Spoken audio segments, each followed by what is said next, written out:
background, I grew up in a small town in Minnesota, a town of about 2,000 people. I have a learning disability. I have dyslexia. I had no self-esteem, no self-confidence, shy, introverted, literally wouldn't even say hi to someone unless they said hi to me first. So if that's you, if you're that person that could never, ever imagine doing something like this, folks, that was me. I mean, so one of the things I want you to understand through what I'm going to share with you is wherever you are in your life, whatever has happened to you in your life, if you're that person that is sitting there saying, there's no way I can do this, I'm not good enough, I'm here to tell you, you can absolutely do this. I entered this industry wanting to keep it a secret. The first person I actually brought into my business was my brother. And that was because we had made a pact between us that no one else was to know about it. So I entered network marketing trying to keep it a secret. I'm like, why would I ever want to recruit someone and create my own competition, right? So, you look at, where the people are today. They were just like you at one time. They just got started. They didn't know what they were doing. I mean, when I entered this industry, I didn't know what I was talking about. And when I was done talking with people, they didn't know what I was talking about, but they wanted to join me, right? Because they could see the excitement. And that's one of my very first points that I want to talk about as it relates to recruiting, right? People buy people. It's your passion, it's your posture, it's your belief, your enthusiasm about what it is you're talking about that's going to attract or influence others. The bottom line, when you are on fire, it's not what you say, it's how you feel about what you say that really counts. And so and people ask me all the time, John, what is the most important element for success in network marketing? And it is your belief. You see, and Marina talked about this earlier, you're either buying or you're selling. You're either buying someone's story about why something isn't going to work, or you're selling your story about why it is going to work. And whoever has the greatest level of belief or confidence is going to have influence over that other person. And so I'm going to talk a little bit about this because I believe it is so incredibly important to your success, is your belief. You need to be 10 foot tall and bulletproof. It is not a matter of everybody buying your story. The important thing is you don't buy their story, right? You have to have, because if you show any hesitancy, when somebody throws that objection, that negative comment, that if that devastates you, if you curl up into a little ball and, oh my God, I didn't realize that, you have to be confident. You have to believe in what it is you're doing and what it is you're talking about, or you are sunk, right? But if you do believe, if your belief is where it needs to be, you're going to have influence over other people. So this whole concept of belief is incredibly powerful.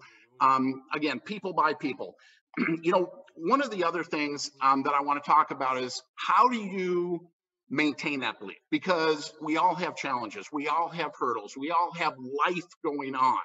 And so I believe it is absolutely crucial to maintain your belief. You have to be plugged in. You have to be on the conference calls. You have to be on the Zooms. You have to attend the events. I think about my now 32 years in this industry. How many calls do you think I've missed? How many events do you think I've missed? Approximately. I can tell you it's almost zero, right? You've heard it said repeatedly through this,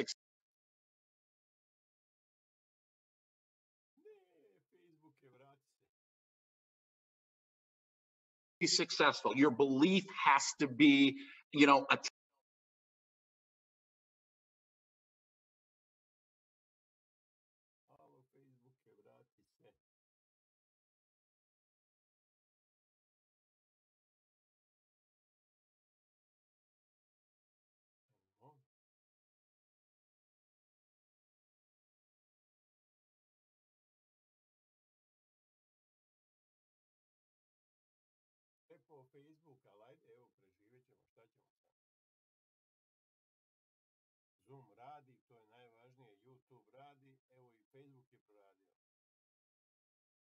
those people that brighten the room when they come in, and those people are bright in a room when they leave. You need to be that positive, excited person if you want to attract someone to do what you're doing, right? So the way you do that is you have to be plugged in. You have to be listening to the conference calls. You have to be on the Zooms.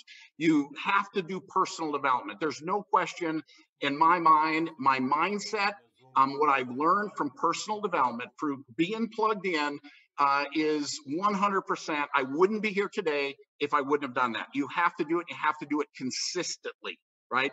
I mean, personal growth, I tell people it's like bathing.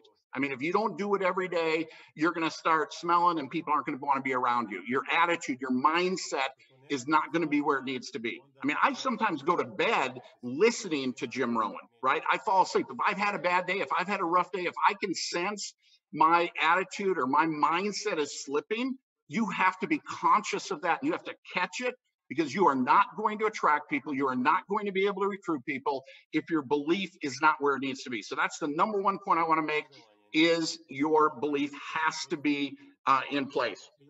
The next thing, and Pat talked about this, you've heard everybody talk about it, is your story. I mean, we learned everything you need to know about network marketing in kindergarten. It's called show and tell. We tell stories about our company, about our products, about what's happened to us and what's happened to others. And you need to get good at telling stories. And here's what I can tell you. If you feel you're telling your story to a lot of people and you are not getting any traction, you are not recruiting anybody, guess what? You don't have a good story. You need to go back to your upline. You need to go back to someone that is having success. You need to tell them your story. You need to listen to them, and you need to refine your story. I was talking to someone, this was probably like 6 weeks ago. And, he's been with our business like 3 years, literally hasn't recruited anybody. He told me his story. Took about 40 minutes to tell the story. I just sat there and listened. And when it was done, I'm like, my God, you have got $1 billion story here. I mean, $1 million story. I mean, it was a phenomenal, unbelievable, life-changing story. I said, you just need to learn how to tell it in 3 to 5 minutes, right? And that is the absolute key to this business. You have minutes, seconds to stimulate an interest, to get someone to pay attention and look at what it is you have. Okay, so you've got to get really good at telling your story. I always tell people there's 2 ways to build this business: fast and slow. Fast works better. You want to create, you hear about it all the time in our industry, you want to create this 90-day story, And so, I joke about it. I've now made about $25 million in this industry. And I tell people I made it in 90 days. They've just taken 32 years to pay it out.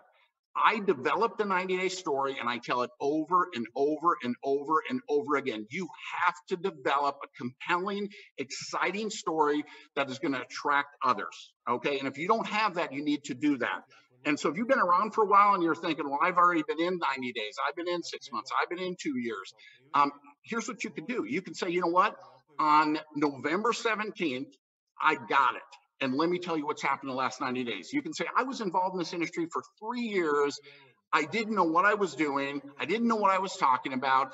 But let me tell you what's happened in the last 90 days. You can always create that 90-day exciting, compelling story. For you to be an effective recruiter, you have to have a powerful story. So make sure you get that story down. Your job when you recruit people, I believe, is to stimulate an interest. You want to use your story, use your excitement, use your energy to get someone to pay attention. And then what I believe is you need to use tools to tell the story. Because here's the thing. Everything you do sets an example of what others think they have to do. So if you take 30 minutes trying to explain something, or 2 hours trying to explain something, or you mesmerize them with your knowledge, they're going to maybe get excited, but they're going to wake up the next morning and say, I don't think I could do that. So I believe you want to stimulate an interest, not satisfy an interest. You want to use tools to satisfy the interest. And here's the key about tools. It's properly setting the tool up.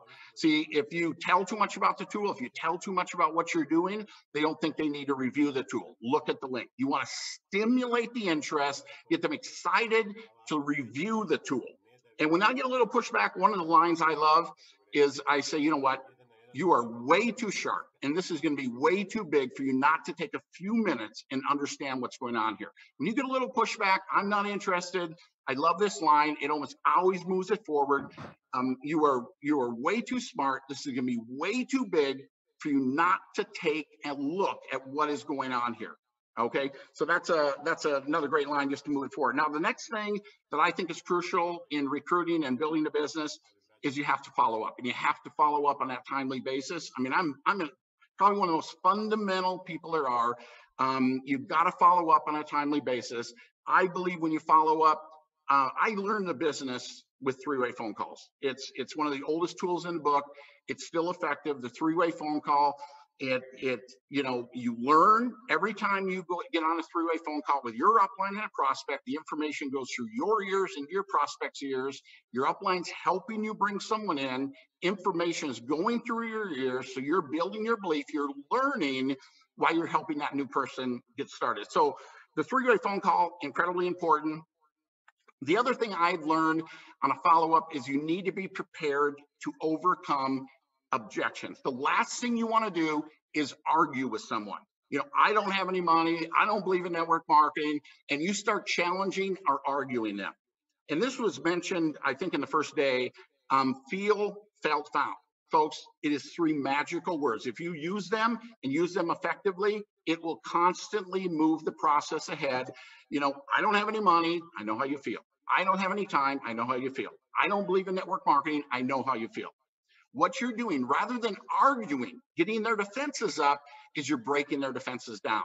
And I know how you feel. You agree with them. You can't argue with somebody that agrees with you. And then it opens their mind. I know how you feel. I felt the same way. Now you're empathizing with them. You and I are just alike. And this is what I found out. So here you are. Hey, this person knows how I feel. They felt the same way, but yet they're doing the business. What did they find out? It opens their mind up for you to move the process forward. Folks, it's one of the oldest techniques in the book, but it's incredibly effective. The next element is getting that positive decision. Folks, you have to ask for it. Eric's talked about this. It's one of his favorite closes. I use it every single day, every single three-way. On a scale of 1 to 10, 10 being ready to get started, where are you? On a scale of 1 to 10, 10 being ready to get started, where are you? And you just sit back and listen. And let them tell it. I'm a 7. Next thing you say, okay, what do I need to do? What do you need to see? What has to happen to move you to a 10? See, so many times we just start reiterating, going over everything again. What you want to do is you want to identify what is holding them back. Maybe it's a spouse, right? Maybe it's finances. Maybe they don't believe in the comp plan or they don't understand something.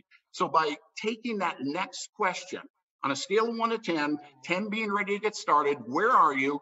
Find out where they are, find out what it is that's holding back so you can spend your time focusing on overcoming that objection. Okay, the last thing, guys, is it is committed. It comes back to my very first comment, people buy people, right? You have to be committed. You have to be committed. You have to be consistent. You have to be focused. I mean, focus is incredibly powerful. And you just need to ask yourself, what are you willing to do? I mean, I entered this industry. I was living in a small town in Minnesota, about 3 hours outside of Minneapolis. Twice a week, I would get off work early. I would go to Minneapolis to go to an event. I'd fill my car up and bring people with me. I mean, what are you willing to do? Okay, I mean, you need to get rid of the excuses. You need to quit the blame. You need to, at the end of this whole event, you need to look in the mirror, look at that person, that only person you can't lie to, and say, I'm going to do this. Stop. I mean, you need to make the decision. I don't care what's going on. I mean, sometimes I almost feel bad about people that everything is perfect in their life. I mean, because they don't have the pain. They don't have the challenges. They don't have the things that may drive them. I mean, I think back, I think I should go back and thank everyone at my old, workplace for, being so negative. I mean, it's like the hair on the back of my neck stood up. They motivated me to push through and to go forward. So find your motivation in your pain. Find your motivation in your story. You can do this. This can be life-changing, as it has for everybody you've heard. I mean, they were just where you were at one point in your life. So with that, Eric, I'm out of time. So great to be a part of this. Thank you. Appreciate you very much. Okay. Love the event. John, thank you very much for bringing value, as you do always. Really, really excited for you. Look, Let me tell you, because I saw the chat blowing up about Grant's bonus. Everybody said, wait a minute. He said he was going to give it to Veruj mi everybody. da ja stojim zbog Let tebe. me tell you Eto, what he moram da actually ispoštujem told tvoj me, trud. and then let me tell you what we're going to do about it. He said, Eric, I want this to be for VIPs and platinums, not just for anybody in general admission. But so many people heard something different when we were talking. I got him on the phone while John was talking, and I said, people are a little bit, well, they just wish they're excited about the bonus. They wish they could get it. Is it okay? And so here's what he agreed to.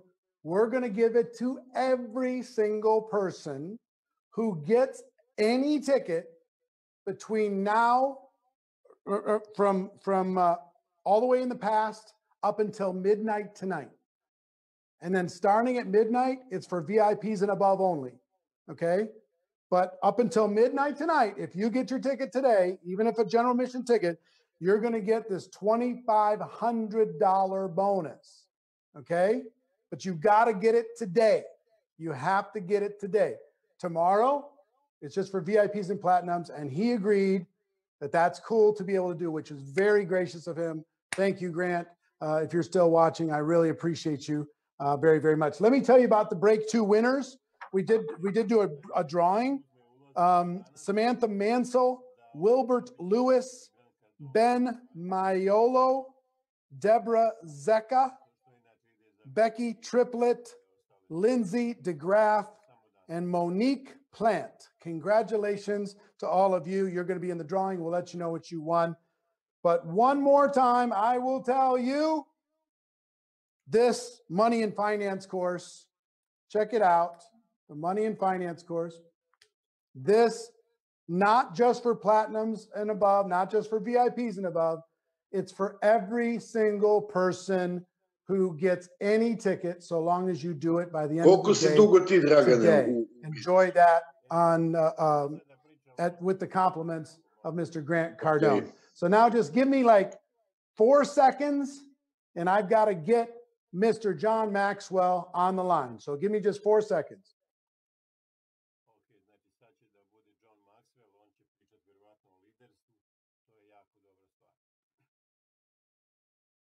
Ladies and gentlemen, we are with the one and the only, the man, the myth, the legend, Mr. John Maxwell. John, thank you so much for being part of this challenge and joining this organization and helping them have the breakthrough that they're looking for. I'm excited to be with you, Eric, and I'm excited about what you're doing and how people are responding so well to, reaching their potential and being all they can possibly be in the business. Yeah, thank you so much. And you've, how many books have you written now? 80 some. 80 maybe 86. I don't know. It's in the 80s. Makes me feel so bad about myself. I've written one. I just feel like a poser. It's just, first of all, if you're going to write 86 books, first of all, the first thing you have to be is old. I mean, if you're not old, you can't write that many books if you're not old. So, I qualify age-wise, and since I had nothing to do, I've just been writing books. Well, you have helped. Yeah, come on. You have helped so many people tap into their leadership. And over the course of this 7-day challenge that we've put people through, and that so many people are having big results, what I hoped you could share with them is how to effectively lead themselves and how to manage their time, what they can do on a daily basis in order to be more successful in their business. You're amazingly qualified. I just want to sit back and listen, and I'll let you take it from there. You have the stage, sir. Thanks, Eric. And I just want to say thanks for letting me be with you. I always enjoy our time together. I just am grateful for how many hundreds and hundreds of thousands of people you possibly affect by your message and your leadership. And so whenever I can partner with you, come alongside, add value to you, See, when I add value to you, I'm like multiplying value to everybody else because your stream just expands and goes out. So thank you for your great work. Thank you for your friendship. Thank you for this opportunity. And I am very excited to talk to each one of you right now about what I call everyday essentials. When Eric just a moment ago talked about managing time, I've never done a time management course in my life. And there's a reason. I really don't think that I can manage time. I think, let's put it this way: time goes on whether I manage it or not. I don't have to say, boy, I hope we can get another hour here in our day. No, it's time. What I need to do is instead of managing my time, I need to manage my priorities. And I need to really ask myself, what are the everyday essentials? And I think in business that you're in, when you have no one maybe right over on top of you as far as these are the things that you do and these are the times that you do them, I think when you get a little bit of free time, all of a sudden you begin to ask yourself, okay, how can I maximize my time? Well, I maximize my time by understanding my priorities. And I wrote a book about a year ago called The Power of Five. And I wrote it for the direct marketing group of people because I love so much what you do. I love so much how you help people. I've just, honestly, you're right at the top of my list as far as favorite people, because every day you work hard at adding value to others. And what I want to give you now is something that will add value to you, because it adds value. It'll add value to the people. Eric talked briefly about helping us to manage ourselves or lead ourselves. The ability to prioritize your life is one of the signs that you have learned how to lead yourself.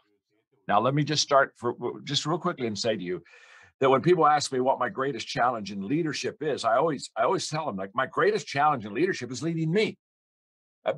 It's not leading you. My gosh, I mean, I can tell my team what to do and give them a vision. That part is easy, but for me to flesh out, to live out the priorities so that everybody else on my team can see it. Remember, leadership is highly visual. People do what people see. Nobody ever followed an unknown, unseen leader. They don't. And so leadership is everything about being an example, visualizing, fleshing out what you want. And so when I lead myself well, it sets my team up for them to do really well too. Just as if I lead myself poorly, honestly, there's no shot that my team is going to succeed at all. So let me tell you a quick story that'll give you the foundation, and then I'm going to give you the five essentials I think that you want to have in this business to be successful. But first of all, the story. If I have a tree in my backyard and I want to cut it down, and I have an axe, if I go out and pick up my axe, go to that tree, and if I swing that axe 5 times at that tree, okay? Put the axe down, go back in the house. Next day, go pick up the axe, go to the same tree. Every day, I pick up the axe, go to the tree, and every day I swing 5 times, put the axe down, back. Every day, 5 times. It's just 5 times. Okay, not 50, not 5,000, just 5 times. Taking that axe, swinging that tree. If I do that every day, okay, what's eventually going to happen to that tree? You know the answer. It's going to fall. If it's a big tree, this may take a few years. If it's a smaller tree, I don't know, maybe a couple of months. I don't know. But here's what I know. If every day I pick up the axe, go to the same tree, swing 5 times, just 5 times every day, eventually that tree will fall. Okay. Let me give you the essence of the story, and let me apply it to where you and I are in our daily life. In this story that I just gave you, 5 things need to happen for me to succeed in knocking that tree down. Number one, I have to know what I want to accomplish. And that's where we all start. You have to know what you want to accomplish. Okay. And what I want to accomplish is I want the tree to fall. I want to cut the tree down. So the first thing I've got to do is in prioritize my life is absolutely know what my big picture goal is. Okay. That's number one. The second thing I need to do, though, to be successful is I have to have the right tool. If you notice, what did I do every day? I went outside and I picked up an axe. Well, an axe is going to cut that wood. And I pick up an axe. Now, I didn't pick up a baseball bat. Now, I probably have a baseball bat, and I suppose I could go out to that tree and I could swing that baseball bat 5 times at that tree every day. But here's what I know. With the wrong tool, a lot of work, a lot of hard work still won't make me effective. I've got to have the right tool. And so when people talk about how hard they work, many times I want to call timeout and say, let me ask you a couple of questions. And one of the questions I'm going to ask them is, talk to me about the tools you have. What are the resources that you use that allow you to accomplish what you want to accomplish? Cut down the tree, I've got to have an axe. So I've got to know what I want to accomplish, and I have to have the right tool. But there's something else that has to happen. Number 3, I have to take action. It's just very simple. If I go out and sit on the porch and say, boy, I'd like to see that tree cut down, and wow, I think I've got an axe over there that I believe I could use that as tool. Nothing happens until you make something happen. You got to take action. The only way that you can have traction is to get action. My dad, Eric, when I was a kid, he'd look at me and say, okay, John, 5 frogs are on a log. 4 decide to jump off. How many frogs are left? 1, Dad. No, 5. 5 frogs are still on the log. He said, son, just because you decide to do something doesn't mean you did it. You got to do it. And so action is right in the middle of these 5 things, because I'm just here to tell you, well, my mentor, John Wooden, used to tell his ball players, don't tell me what you're going to do. Show me what you're going to do. And he'd say, John, nothing happens till my players show me. They got to show me what they're going to do. So this power of 5 is just very simple. I have to know what I want to accomplish. I've got to have the right tool. And when I know those 2 things, I've got to take action. I've got to take action. Now, number 4, I have to stay focused. If you noticed in the little story, every day I went to the same tree. Took the tool, swung the axe 5 times, same tree. Now let me ask you a question. What would have happened if instead of going to the same tree, I got out the second day and I thought, you know what, that tree over there, that tree needs to be cut down. I think I'll go over there 5 times over there. And the next day I thought, oh my gosh, I think that tree over here 5 times. And, here we are. When it's all done, I'm not going to cut any trees down. I'm just going to have a bunch of scarred trees in my backyard. And that's exactly what happens to people. They get distracted. What you focus on expands. And so therefore, for me to understand my everyday essentials, I've got to know what I want to accomplish. I've got to have the right tool. I've got to take action, and I have to stay focused. I have to stay focused.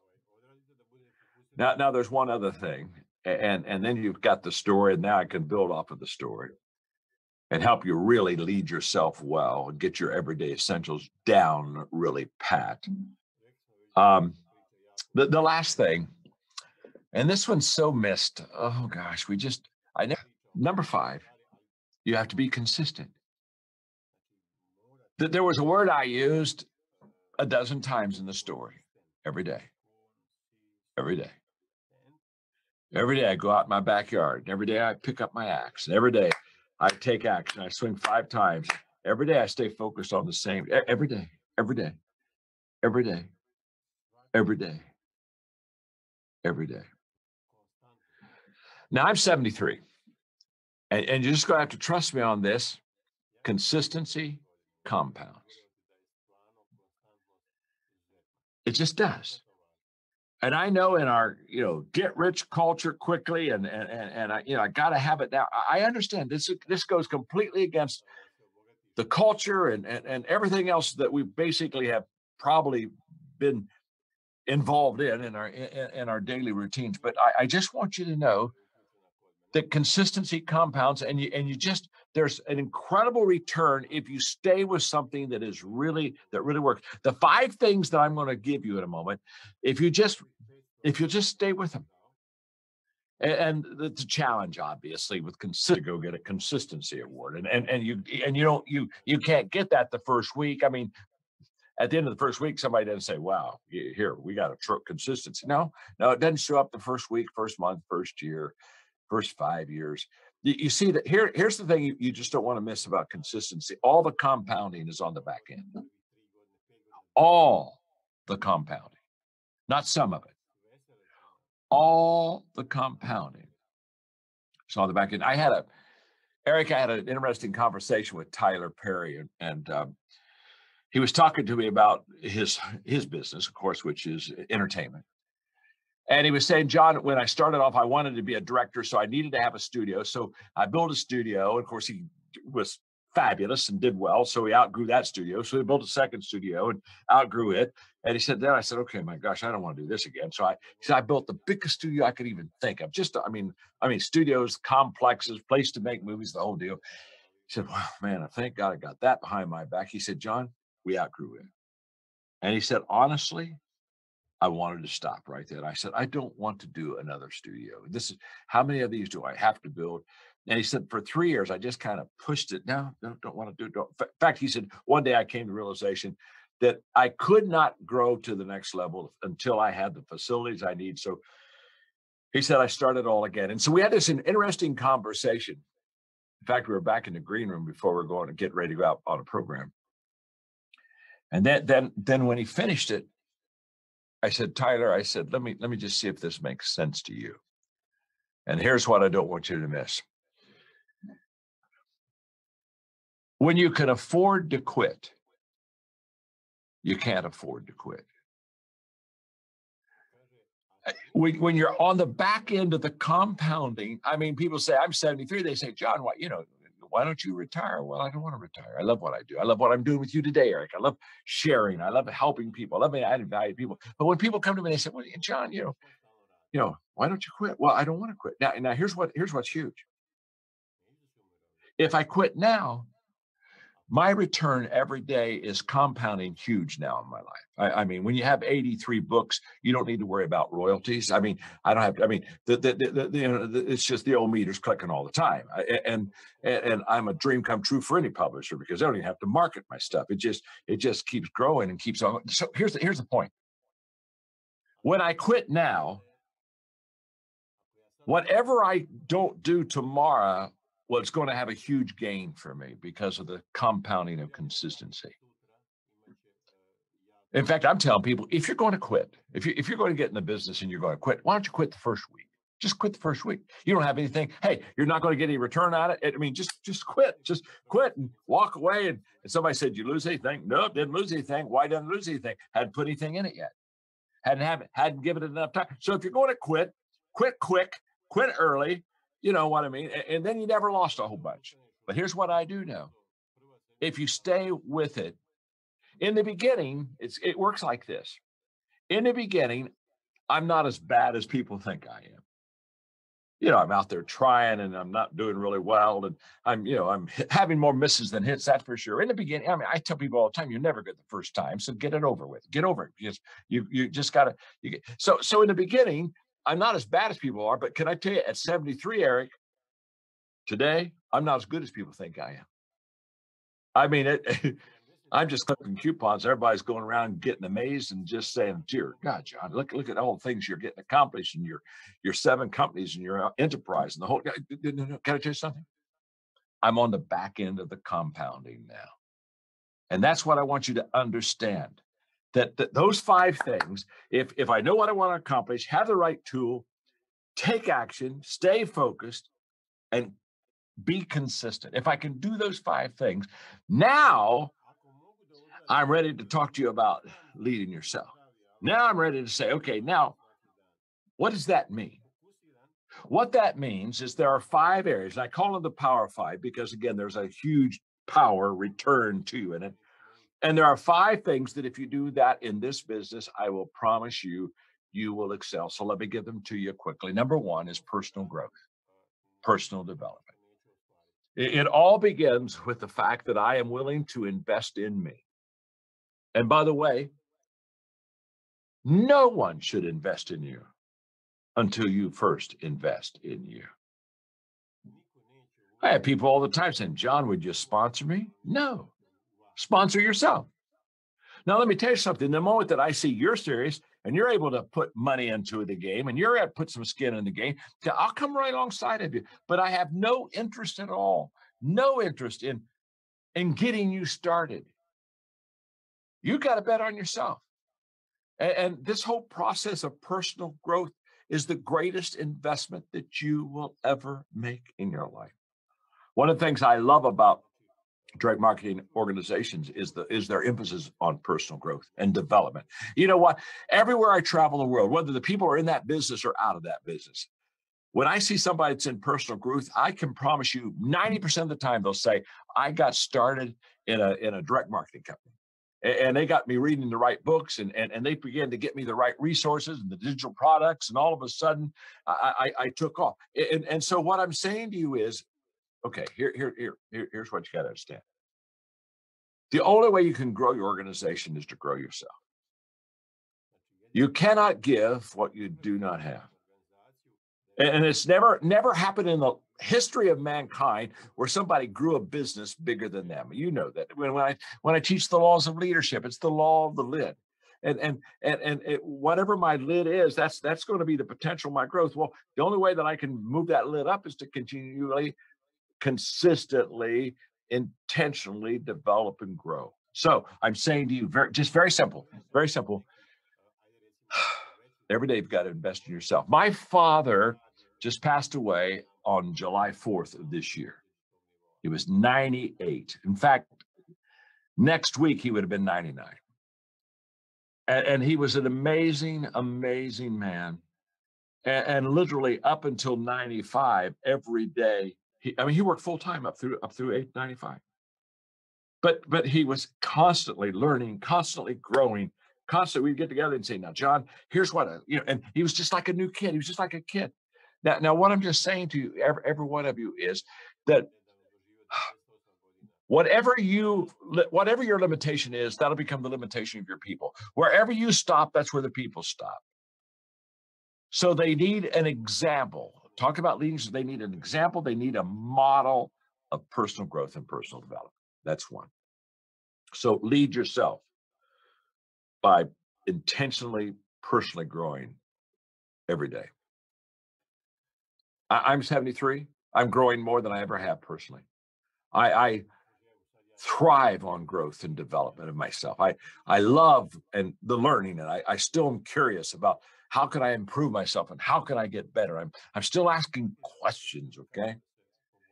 The second area is huge, is the ability to connect with people.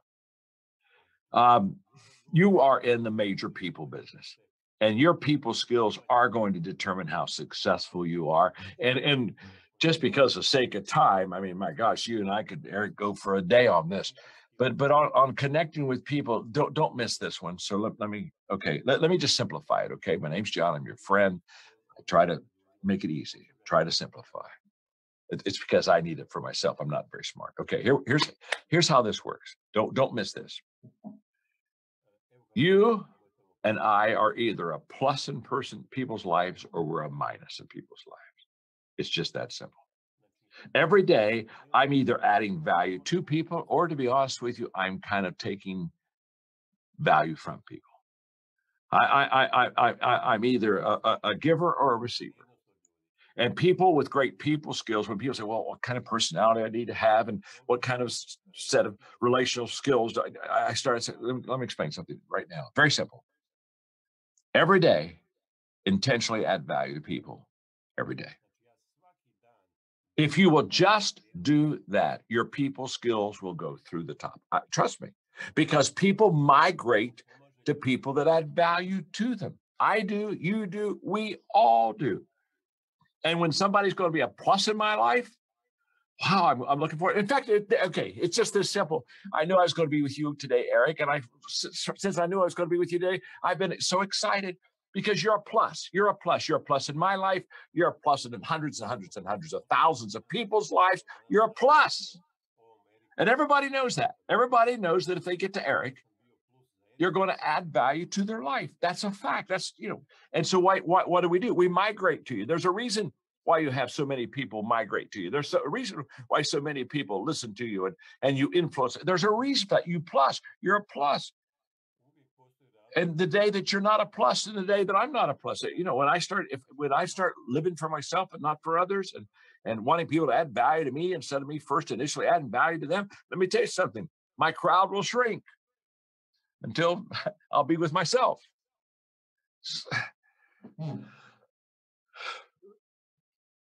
The ability to lead yourself in personal growth, the ability to lead yourself in intentionally connecting and adding value to people. Number three is mindset. It's now we're talking about how I think. Again, back to my father and his illustrations, I still remember a conversation many, many years ago. Well, in fact, it was my dad and mom's 50th anniversary. Wow, I think before mom died, I think they've been married 67 years, I believe. But anyway, it's our 50th anniversary. We're in Hawaii, all of our extended family. And I said, Dad, your attitude, your mindset. I mean, my father was mentored by Norman Vincent Peale. And when I was in the 7th grade, Eric, he took me to Columbus, Ohio, to Veterans Memorial Auditorium to meet Norman Vincent Peale. And he spoke there in at a convention, and then we had some time with him, and you know, made a life impact on my life. Well, my dad has this incredible mindset, and so I was talking to him about it, and he said, John, he says the greatest gap between successful and unsuccessful people is how they think. He said, if I could do one thing for people, you know, I would go and I would work on their mind. As a person thinks within their heart, within their mind, so they become. And I am right now today where my thoughts have taken me. And so every one of you that are watching, listening, it's the same for you. So the ability to live on the other side of yes. In fact, Eric, I remember a conversation you and I have. I'll never forget it. In fact, you were talking and I stopped and I put on my iPhone immediately because it was so good. You were talking about, because you live on the other side of yes. Okay. You got this mindset, this opportunity mindset. And we were talking one time and you said to me, John, I've stolen it, by the way. I have stolen this and this really works. He said, he said, what I do is I say yes, tell the world, and then figure it out.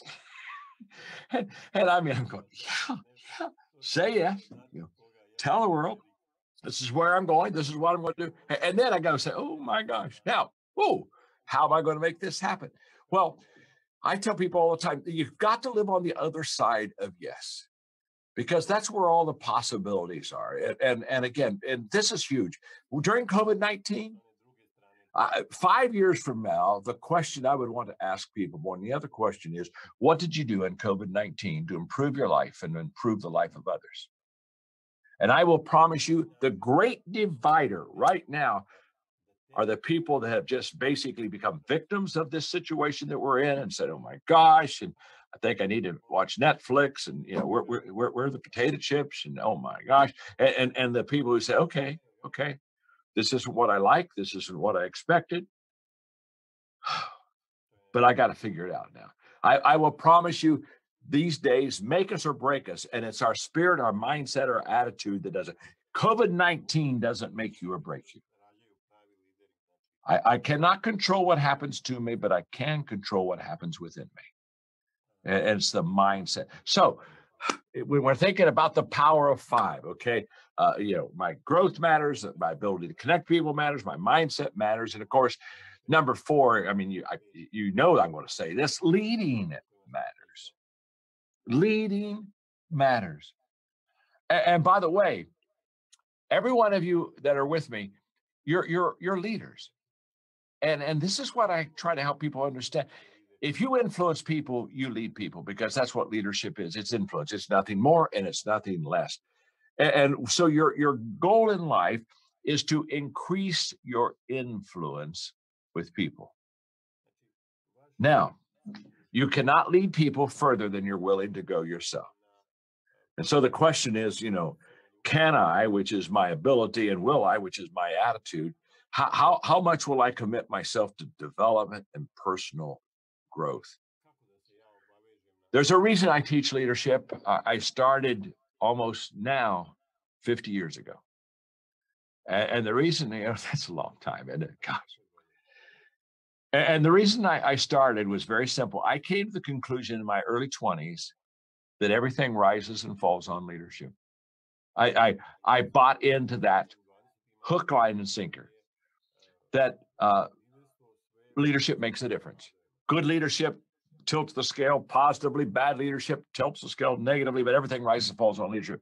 When I became convinced of that truth, that's when I gave myself my whole life and my mission to teaching that. Because if that's the case, if leadership is the key, then the better I lead and the more I learn to lead, the better that I'm going to become. And I heard Earl Nightingale say that if you'll spend 1 hour a day, every day, on the same subject for 5 years, you'll become an expert on the subject. And I was in my 20s and I said, I want to be an expert in leadership. And so I literally spent 1 hour a day, every day, on the subject of leadership. Sometimes I was practicing leadership. Sometimes I was asking leadership questions. Sometimes I was talking to leaders. Sometimes I was doing some leadership experiments, but leading every day. Now, here's what's interesting. Because Earl Nightingale said 5 years I could become an expert, and I thought, okay, in 5 years I'm going to become a leadership expert. Now, that did not happen. Okay. That's why I'm still in the leadership. I discovered something, but let me tell you that in a moment. So I started off my 5 years, an hour every day on leadership, and I'm like Cape Canaveral. Okay, year one's done 5, 4, 3. I'm kind of doing a countdown. Oh, wow, I'm getting closer. Experts coming, expert day. And about halfway through that, Eric, there was a change within me. I was now beginning to really love and learn and develop my leadership skills, and I was getting good. I was getting really good. And here's what happens. The moment your growth allows you to get good, you stop asking the question, how long will it take? That no longer is an interest to you at all. And you start asking the question, how far can I go? How far can I go? And I started saying, in this leadership stuff, how far can I go? Now, what's interesting is, I don't know. I've not arrived there yet. I'm still learning about leadership. The reason I've written 80-some books is because when I wrote my first leadership book, Eric, I thought, okay, I wrote my leadership book. I'm done with that. Put that to bed. Now what will I do? And then I kept leading. I thought, oh my, I didn't realize this. Oh, wow. This is a topic on leadership I've got to explore. And see, the more you know you don't know. And the more you know you don't know, the more you want to know what you don't know. So it's never, and so there's no finish line. In fact, I have a list of books I'm going to write. Literally, I already have, if I get all of them written, it'll be over 100. I mean, because I got my list. And one of the books I want to write is a book I'm going to call, Is There a Finish Line? And the thesis of the book is, for some people, the answer is yes. And for some people, the answer is no. And for those who say, yes, there's a finish line, I'm going to retire when I'm 65 or whatever, they cross their line. Now, the problem is when you cross your finish line, this is kind of like an IQ test after a while. The problem is once I cross the finish line, I'm finished. What's so great about that? I know all kinds of people, they're finished. They still have possibilities and good years and they're finished. And I just look at them and think, wow, they're already dead. They just haven't made it official. You see, I don't think there is a finish line. I don't. I think that we were created to grow and add value and get better and expand and reach our potential. And I believe that we just keep doing that. I think the ideal death is that you were still running. You're still running. You Yeah, I don't even have a desire to cross the finish line. I play an infinite game, not a finite game. By the way, Simon Sinek wrote a great book. He's a good friend of mine, called The Infinite Game. Fabulous, fabulous book. Now, enough of that. So if I've got to close this out. Okay. I've got to be growing personally. I've got to be connecting with people. I've got to have the right mindset. I've got to be expanding my leadership. And number 5 is significance. I have to get beyond success to significance. Now, by the way, I'm all for success. So, you cannot give what you do not have. So get successful. In fact, the credibility of a leader is success. I mean, when you think about it for a moment, who wants to follow somebody that's a failure? I mean, no one ever got out and said, man, if I could just get on a team with a loser, I could really do good. No. My success gives me the credibility and people the appetite to follow my leadership. So, but there's something beyond success. And that what I want to say in closing is, in fact, I know a lot of people, very successful people, that they're very unhappy with their life. But significance, see, success is about me. All the stuff I've got, my houses, my plane, my cars, nothing wrong with stuff. I'm not anti-stuff. I'm just saying it's pretty much about me, about my companies, my John Maxwell Enterprises, my books, my. Significance is all about you. And I tell people, if you really want to have a great life, forget yourself. Honestly, just get over yourself. How long will it take for you to get over yourself? You see, I can't help people until I get over me. But the moment that I say, okay, I'm proud of my successes, I'm very grateful for them. But now I've got to add value to people. I've got to intentionally make a difference in people's life. I've met a lot of successful people that were unhappy, but I've never one time met a person of significance that was unhappy. Not one time have I ever met that person. In fact, you and I were talking earlier, Eric. I have a book that'll come out the end of January called Change Your World. And it's when you say how many books have I written, 80 some, but I can tell you that book, that's me. I can die now. I can die now because that book is who John Maxwell is and who I believe people want to become. I think we all want to make a difference and change our world, but that's for another day. Perhaps we can do that some other time together. If we can, that'd be great. But the point being, if you could do those 5, that's the power of 5: the ability to personally grow, the ability to connect with other people, the ability to have the right mindset, think right, lead well, and grow as a leader, and live a life of significance. Those are the everyday essentials, I think, that make a person successful. And I hope I've helped. That's why I came to be with you. John, come on, you help all the time. Here, let me say a couple things. First of all, the Change Your World comes out in January. And let's, as a community, let's help John get that onto the bestseller list faster than ever before. We know already it's going to be a bestseller, but there's a link that we'll put up on the screen, cywbook.com. You can go and pre-order that book. I believe him when he says it's going to be the one of the big defining books of his career. And also, the Power of 5 is another book that I would recommend that you get of John's. Go to Amazon.com and get that Power of 5 book. That will help you grow your network marketing business. Now, John, I got to ask you a question. You know about the GoPro event that we do. We're hosting this for the first time virtually in this crazy studio that we built in Las Vegas. Spent $20 million building this spaceship of a studio to deliver this event December 11, 12, and 13.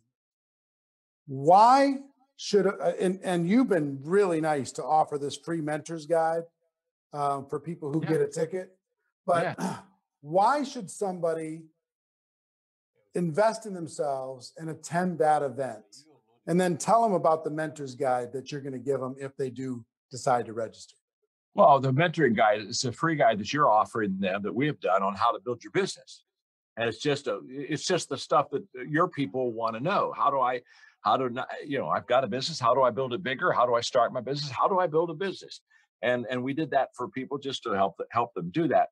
And that's my understanding is for everybody that gets a ticket to go pro, you're giving that to them. So Yes, that's what I think I don't know, $2.99 resource that you're giving to people who get the ticket. So first of all, let's just forget everything else. That's kind of an IQ test, isn't it? I mean, you get the how to build your business just by getting the ticket to go pro. Now, here's what I know. I had a mentor of mine when I was young called Lon Woodrum. Here's what Lon taught me. He said, John, if you want to be great, you've got to go to great places, great events, and be with great people. He said, you understand big people will make you feel bigger and be bigger. Small people will make you feel smaller and you'll become smaller. So when you say, why should I go to GoPro? It's very simple. Because GoPro is going to offer, again, all kind of teaching, resources, added value stuff that you won't get if you're not at GoPro. And my whole thing is, why would you miss an opportunity to grow yourself and get better? I mean, first of all, just stop for a moment. Why would I not get a ticket to GoPro? I mean, just talk to me for a moment. Why would you say, you know what? I just think I just don't think I want to grow anymore, develop anymore. No. You see, it's to me, it's kind of like when I am with you, Eric, I'm going to become better and I'm going to become bigger. And I'm going to become bigger on the inside, so I can get bigger on the outside. I'm going to become better on the inside, so I can get better on the outside. And so GoPro offers the resources and the teachers, the lessons that you're not going to get anywhere else. You're not, and one of the things, you're committed to this industry. You're committed to this business. And so there ain't anybody that knows it like you know it. And so it's kind of like, why not go to the pro and learn and get the stuff that you need to get better? So, honestly, I think it's an IQ test if you don't get a ticket, don't you? I do, actually. I don't want to say that, but I can't. That's my belief. Well, if you want to be serious, if you want to be serious, you just don't want to be a tourist in network marketing. You need to attend GoPro. And thank you for offering this mentorship guide to help people build their businesses for people who do get a ticket, just to give them one extra reason. And if people bought a ticket prior, we'll make sure that you get this resource also. But John, thank you for your belief in us, your belief in network marketing, your encouragement to help us stretch into a better version of ourselves, and the tools and resources to be able to do it. Not just the belief, but the guidance and the wisdom. We really, really appreciate it. And we really, really appreciate you. Thank you, Frank. I always love being with you. You too, my friend. And I'll see you down the road sometime soon. Eric and Raina are kind of family for us, and I feel a kinship with all of you. I'm excited to be here, seeing so many of you that have traveled from all over the world. Who came from outside the United States to be here? Wow. How many Americans in the audience out there? I'm just curious. All of you in this room, I have such respect for you. I've never met you personally. I've met about 100 people beforehand. You picked a very different path than the vast majority of human beings do, right? You didn't take the last path of least resistance. You took the one with strongest resistance, right? You picked yourself a profession where your raise becomes effective when you do. You picked a profession where you can get in for a couple $100, but you could make millions of dollars a year. You can be in business for yourself, but not by yourself, as we all know. All that sounds really wonderful, and then there's the realities of rejection. There's the reality of all things you face. If you can master those realities, then the gifts are beyond imagination. Where you've been has nothing to do with where you're going unless you spend your time looking in the rearview mirror. If you're trying to move forward, look in the rearview mirror, you're going to crash. We all come up with a reason why our life is the way it is, and we tend to look backwards at something that happened to us, but we've all had happenings. Who's had horrible, terrible things happen in your life here? Raise your hand and say, I. How many insights do you need to change your business tonight for the rest of your life? How many do you need? How many? one that you actually make happen.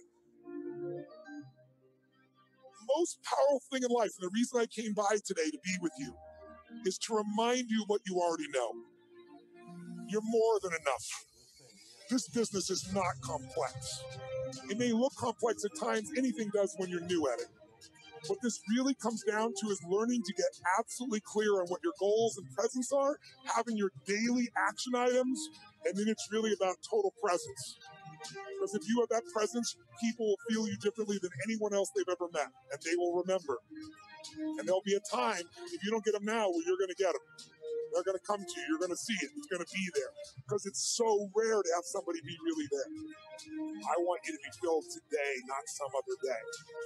It takes trading your expectations for appreciation. Your whole life will change like that.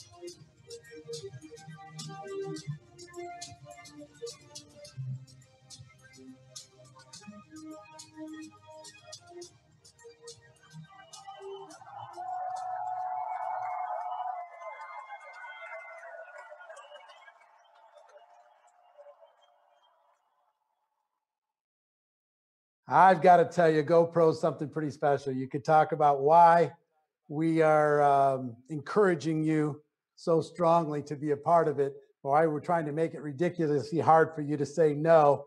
It's just magical if you're involved in the network marketing profession. Let me tell you about John's bonus that he graciously added, the Mentor's Guide to Building Your Own Business. He offered that up. He sold that for as high as $560. I think if you go look on his website right now, I think it's $260, but he's giving it for free for every ticket level. Any ticket level, you're going to get this bonus.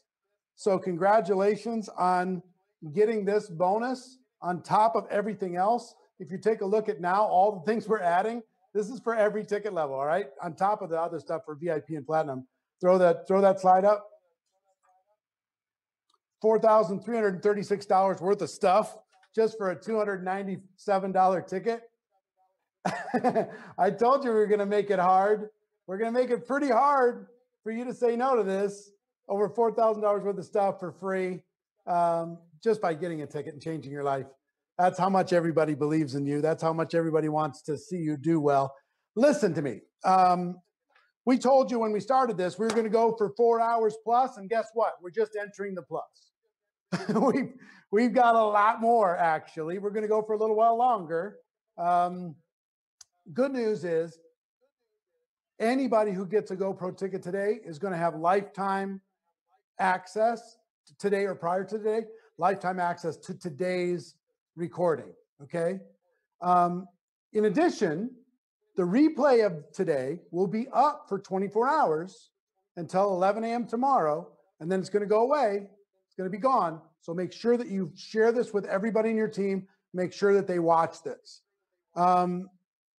Third is if you want to get lifetime recordings of the entire 7 days, you can still go here and get that. You'll get video, audio, and the notes for this entire event. You can go get that, GoProRecruitingChallenge.com/lifetime-access. You get all of it, okay? So that's, we're going longer. We still have Pete Vargas. We still have Pitbull. We still have Sylvester Stallone. We still got Rachel Picard coming up. It's going to be awesome. Going to be amazing, okay? Will you please make Pete co-host so he can share his screen? I think he's able to do it. virtualgopro.com for your tickets if you don't have it already. And Pete Vargas has been, like Pat, he works with Pat Quinn a lot. And if you enjoy Pat, one thing as I'm introducing Pete, hold on one second. As I'm introducing Pete, I want to ask all of you, who's been your favorite so far during the challenge? And if you can't pick one, pick three. Pick three. Okay, I'm gonna give you all the people. Like a million years ago, we had Emily Vavra and Jefferson Santos on day one. There's Marie Forleo, Tony and Sarah Zalecki, Whitney Husband, day two. Pete Vargas and Jesse Lee Ward, day three. Dean Graziosi, Tom Chenault, and Danian Fire and Stefania Legato, day 4. Fraser Brooks, Ann Fisher, Brian Carruthers, day 5. Les Brown, Jordan Adler, Ricky and Francoise Untermeyer, and Trent Shelton, day 6. We giving you value or what? And today, Stormy Wellington, Pat Quinn, John Haremza, Armand Smirnix, Grant Cardone, John Maxwell, and we've still got Rachel Pekarik, Pete again, and Pitbull and Sylvester Stallone. So put your top 3 or whoever you show some love. Every single person, if you're on here watching this thing for free, for crying out loud, put your love into the comments. Let them know. Send them your appreciation. Tell them thank you. These people didn't have to help you. You're not, helping them other than they're able to contribute and that makes them happy. Show them your love. Put it in the comments. Show them your love. All right. So Pete Vargas, this guy is also, teaches you how to tell your story, how to advance your reach. And that's what we're all trying to do with recruiting, is to advance our reach. And Pete, I'm going to let you take it from here. Blow their brains out with the information that I know you're going to bring. Thanks for doing it. Yeah, I'm glad to be here, man. Hey guys, listen, I'm going to share a strategy that none of the leaders backstage or anybody watching on Facebook knows how to use to start recruiting more people. If I would have used this strategy back in college, I shared this on day 2. This profession got me through college. It got me through college. And I'm actually going to share a recruiting strategy today, right now, for about 20 minutes that I'm telling you, I've seen a lot of the speakers, a lot of the recruiters this week, and it does not matter. It doesn't matter. I really believe I was on the same day as Jesse Lee. I believe Brian. I believe Sarah and Tony. I believe John. I got to see Ann. She was phenomenal. I'm telling you, this is a strategy that allows you to reach a market and masses that you've never known possible. Most of you don't know this is possible. And I'm about to give you something that literally can become one of your biggest recruiting tools that exist. And 99.9% of people in this profession aren't using it today. Does that sound good? Does that sound good? Cool. Hey guys, backstage, I see you on Facebook. I see all of you here. I'm excited to be here with you. Let me tell you something that separates you from a lot of people. Like, I know it's been a long day, but a lot of people never make it to the 4th quarter. You guys realize that we're in the 4th quarter right now? We're in the 4th quarter. I see the leaders who are back here still learning. They're still learning. They don't have to be here. You realize most people never get out of the bench, off the sidelines? Like, most people sit in the crowd. A few people make it down to the field to even play in the game. A lot of people go into halftime saying, I'm calling it quits for today. I'm not feeling too good. And right now we're in the 4th quarter. And you guys are in the 4th quarter with us. And I want to commend you because that says something about you. I don't know about you, but I got 4 kids upstairs right now running around in between things. And so do all of you at home. A lot of you have kiddos or puppies or dogs or pets or, a spouse who's like having another kid. I know that because I'm like my wife's 5th kid. But you're in the 4th quarter here. And we're going to finish this day strong today. And so today I want to share a strategy with you. And Facebook, I'd love to see Facebook. How are you guys doing out there? I see tens of thousands of you still on Facebook watching. How are you guys doing? Backstage, how are you guys doing? I want to share something today that is a strategy that I am so stoked about. And I'm going to share my screen. Got like 6 slides for you, and that's it. I ain't going to be long, but I'm telling you, a lot of you guys are going to be like, wow, why am I not doing that in my business? And I'm going to talk about this thing called the power of stages. Can I see some of y'all backstage? Can y'all see my screen? Can y'all see my screen? I want to talk about the power of stages. There is this idea of putting your message on stages outside of the industry. I'm not talking about MLM network marketing events. I'm not talking about the profession events, okay?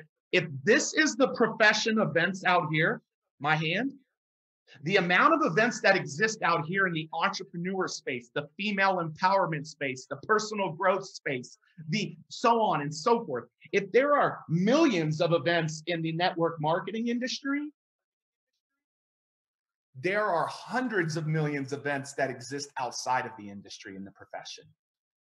And guess who needs to have their messages on those stages? You. I'm telling you, I saw Stormy today. I saw John today. I saw Jordan the other day. I saw Ann the other day. I saw Jesse Lee the other day. Like, what they're sharing was not company or product specific. So why would they not take that to somebody else's stage and attract a whole lot of customers and distributors? And that's not just for them, that's for every single one of you listening today. This concept and this idea, I'm going to get to scratch the surface enough to help you go get a win today. However, I'll talk about it deeper at GoPro Virtual. I will go into the depths of this, of how this can become one of the biggest strategies for you in 2021. How do I know? I have booked 25,000 stages across the world. And a lot of you might might not know this, but these are our clients. These are our clients right here. Some of them, most of them active today. Most of them are current clients. Eric and Marina, a client of ours. Why? Because of the fact that they're wanting to even get their message out there bigger. But here's what I'm most proud of. I'm most proud of the everyday entrepreneurs who you wouldn't know. How many of you did not know Pat Quinn today? Say yes or no. Did you know Pat? Yes, Pat, or no, Pat? Guess what? I call him a best kept secret. And I think a lot of you are best kept secrets. You might be known in your industry, or you might not be known in your industry and profession. But why doesn't more people in the world know about you outside of the traditional ways in which you recruit? So guess what? I'm talking about an untraditional way to recruit today. Is that okay with you guys? An untraditional way to recruit today. This is a recruiting challenge. I got to give you the recruiting challenge. I got to give you a tip that nobody has talked about today. And oh, by the way, yes, we booked 25,000 stages, but you see that number on the right? I haven't updated my stage yet. I haven't updated my slide in a couple of months. That actually, our students have booked over 100,000 stages since 2018. And the people that I'm most proud that we represent are everyday entrepreneurs who you wouldn't know. Who you wouldn't know. People who are making a difference in the world. Don't worry, I'm going to help you understand. I'm going to connect the dots. But here's the question I want to ask you today. This might be, there's 2 or 3 questions I'm going to ask you. This might be one of the most important questions. Does that not look freaking cool right there? Does anybody else does that look cool? Like, I'm going to be on that stage. It's going to be the biggest stage of my life. And I haven't asked Eric or Marina's permission. What is it? How does the saying go? Like, apologize later? Like, is that how it goes? Is that, somebody help me in the chat. Like, how's the figure of speech go? Like, I'm going to apologize later. Okay. You ask for forgiveness later, however it goes. My question to all of you is, I'm going to give Marina and Eric have entrusted me this week with some of the speakers that you heard. Do you know who we were responsible for bringing in this week? Trent, Pat Quinn, Marie Forleo, John Maxwell. Anybody enjoy those folks? Now, here's the problem. They're pretty well known. And a lot of the times people call them to ask them to be on the stage. Well, I called Eric and Marina and said, can I have these speakers come? And they're like, yes, they're friends of ours too. We love them. They hadn't heard Trent, but they had heard from Jesse Lee about Trent. And so they entrusted me with a handful of people that have been on the stage this week. I helped them kind of reference Grant so we could have Grant on this stage this week.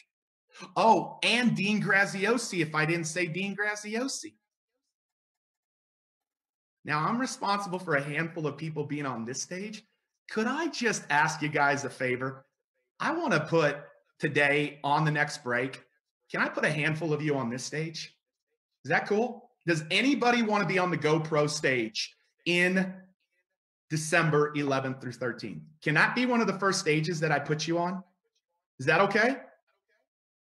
I mean, I want to see the chat on this. I can't necessarily see the chat, but listen, it's a stage like this that changed my life. It's a stage like this when I was just getting started in my business 5 years ago on a Brennan Burchard stage that launched my business. You know how many minutes I had, Ann? 3 minutes. And in those 3 minutes, I was sweating. I was shaking. I had imposter syndrome, but I just put my story out there. And I'll tell you what, on a scale of 1 to 10, it was about a 0, maybe a 1. But I put myself out there. And 3 or 4 people came.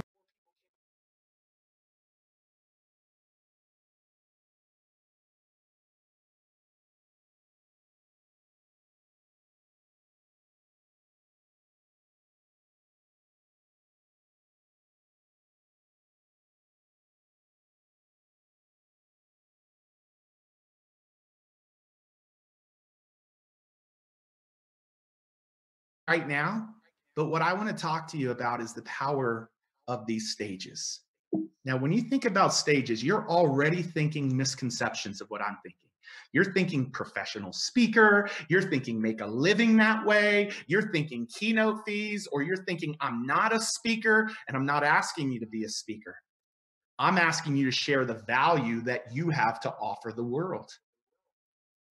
Do you realize that it's possible to talk and not talk about your company nor product? Do you realize all of these recruiters, Brian and John and Jesse and Ann and Jordan and, you know, Tony, they haven't talked about their company. They haven't talked about their product. But immediately I thought, why aren't they on these stages right here? Why aren't they on these stages right here? You see, right now in a COVID world, physical stages are on hold. They're on hold. But digital stages aren't. Digital stages aren't. Let me ask you a question. I want everybody to respond. Do you currently listen to anybody on a daily or weekly or monthly basis? Is there a type of a digital stage in my definition that you listen to somebody? Yeah, tell me who it is. Yeah, the Bible. So you listen to the Bible. Okay. What else do you listen to? I want to see this. This is really important. Somebody listens to Tony Robbins or Les Brown. But what type of stages do you listen to? I know that's going to seem weird. Anybody listen to podcasts? Anybody listen to anyone's stories or lives on social media? Does anybody ever listen to a challenge? Like, do any of you listen to any of that stuff, or is it just me? Is it just me? Like, I listen to it all the time. And do you realize that when I listen to it, and if that person's in my ear enough, Brian talked about a book the other day that's powerful. I'm going to talk about the fact of you being in somebody's ear on a third-party validated stage, that you just shared a powerful message and they heard you. What begins to happen is they all of a sudden connect with you a lot faster than almost anything else could do for you. Sarah and Tony, I know you guys have been on some as well. And so listen, what I want to encourage you today, this is a strategy that's going to be a little bit new. And I don't care if you're just getting started in the profession, if you have a business that falls into one of those buckets that Eric talked about, stuck, or, you know, how Grant tackled that, or if you're a very successful leader on here. Does not matter what bucket you fall into. I want to encourage you. I'm going to give you the what, the why, and the how, and I'm going to be done. These are what I'm talking about when I'm talking about stages. What? And I'm not talking about in the industry and profession. Please hear me. There's a whole world. There was a lady a couple of years ago that said, Pete, I just want to be in front of females, but I can't find any stages. And all of a sudden we did a little Google search, and 5 minutes later we found thousands and thousands of stages that she could be on just like that. So there's social media lives. There's challenges like we're in today. There's other people's webinars. There's associations out there that host trainings all the time. There's podcasts. There's summits. There's YouTube channels. There's online media. There's other people's courses and membership sites. There's virtual masterminds going on out in the world. And there's virtual events going on out in the world right now, all in the world, everywhere around you, outside of the profession. I cannot stress that enough. I'm talking about outside of the profession. Those are the types of stages that are happening, and there's tens of millions of them. And if I can tell you a secret, my wife is one of the most introverted people that you will ever meet. One of the most kindest, compassionate people you ever meet. She doesn't have the energy of me, or maybe some of the people you saw. You know what I loved about Brian the other day? Good old guy, just humble, not like charismatic. And I don't mean that in disrespect, Brian. I mean that in like, yeah, it's powerful, but yet Eric had him on this stage. And that's what my wife loves about this. As an introvert, she can talk on a podcast all day long. And every time my wife speaks on a podcast, it brings more people into her world. It brings more people into her world. And I want to tell you that every time you go out and share a message on one of these stages, and I'm going to help you understand how to get on these and why they would even want you. But all of a sudden, people connect with you and they're going to come and want to follow you and work with you and become a customer with you or a distributor. If you will do what Pat Quinn taught you at the front end of the day, at the front end of the day, you cannot come and just promote a company or a product. You share your story. Why would they want you on their stage? I'm going to give you the why and the how. Let me give you two whys. Can I give you two whys today? Why they would want you on their stage? They would want you on their stage because you have a powerful story that can serve their audience. And they're gonna bring you in on one of two ways.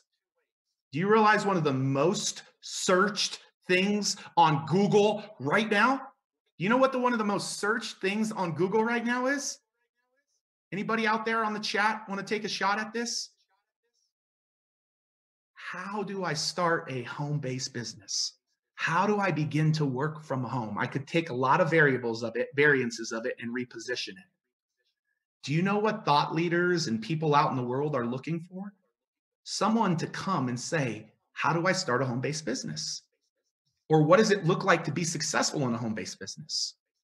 Or what are the steps that you take to deciding on a home-based business?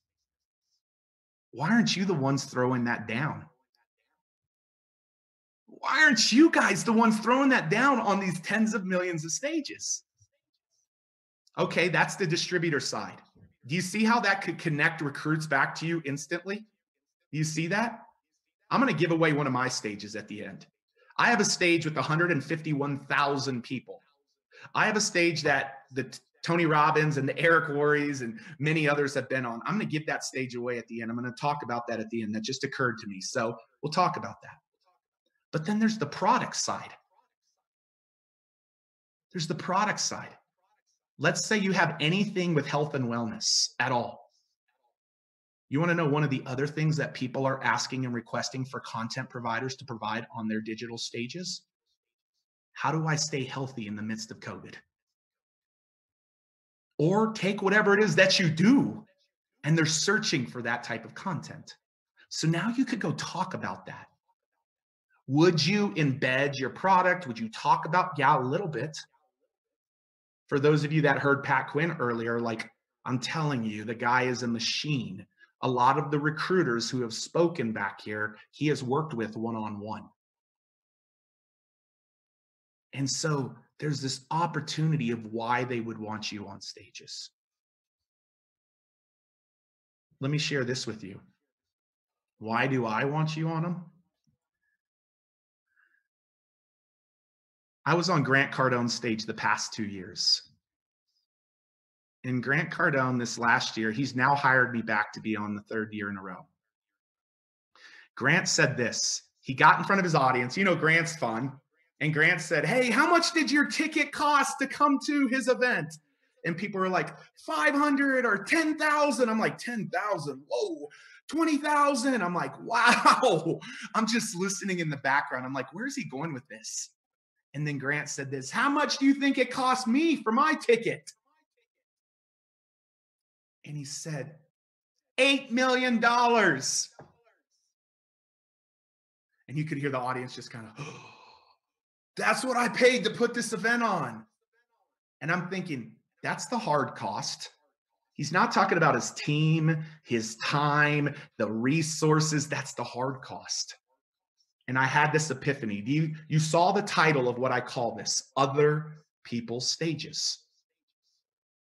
I got up there when I talked about these 11 digital stages. This was pre-COVID, 3 weeks before COVID. So I was also talking about physical stages. And I said, guys, you know the power of being on other people's stages? I said, how much do you think this stage costs me to be on? And everybody started saying, 5,000, 10,000, 20,000. I said, zero. Zero. Not only do I have a man who's put $8 million into his marketing and his sales just for that event, I've got a man who for 20 years has been building that community. And now, here is the biggest thing I want you to understand. I don't care what bucket you fall in. There's podcasts that have 100 listeners today. And if you're on that, awesome. There's some of these leaders back here that I'm telling you, there's podcasts that got hundreds of thousands of listeners today. And why aren't you on them? But here's what I want to tell you. The reason they'll want you on there is not to recruit. The reason they want you on there is to provide value and solve a problem for their audience. And that's what you do. That's what you do. That's what all of you do. And so listen, how do you win these stages? You start showing them how you can solve a problem for their audience. Oh, I've got a framework that will help people understand how to launch a home-based business. If people buy into that talk, who do you think they're going to buy into to be their upline? You. Or yeah, I've got a great talk on how to really maintain your health in a post-COVID world. Yeah, guys, the power of other people's stages is so, so huge. And so what I want to encourage you to do, this is what I want to encourage you to do. I want you to pick one of these categories. I don't think I'm sharing my screen anymore, am I? I want you to pick one of these categories, and I really want you to make a determination to say, you know what? Do low stakes, practice low stakes. Go back and listen to Pat in the next 24 hours before this comes down. Go back and listen to Pat and pick one of these and go search it. Women's podcasts, women's entrepreneur podcasts, women's small business podcasts, podcasts from male entrepreneurs or general entrepreneurs. Like you can look and there is an abundance. And in 30 minutes, in 15 minutes, in 5 minutes, in 3 minutes, you will begin to see yourself land more recruits and more distributors than ever. This is what I want to say to you is I want to break through a little bit of mindset here for a lot of you guys, because a lot of you probably didn't know me. This was 2 years ago when I was on a stage of 30,000 people right here. My wife was in the stadium, and do you realize that Mexican down there on the far right bottom felt like an imposter? I felt like an imposter because you probably before today could name most of the others. How many do you recognize on that picture right there? How many do you recognize? You probably recognize the majority with the exception of me. I bet you if I asked some of these people, Ann, Jesse, Lee, John, I can see you guys, Brian, you probably name every single person on there with the exception of me. Maybe not one, maybe not two. all weekend long, all my wife and me and my team heard all weekend long through the stadium was, who is this guy? Everybody kept saying, like, who's Pete Vargas? Who's Pete Vargas?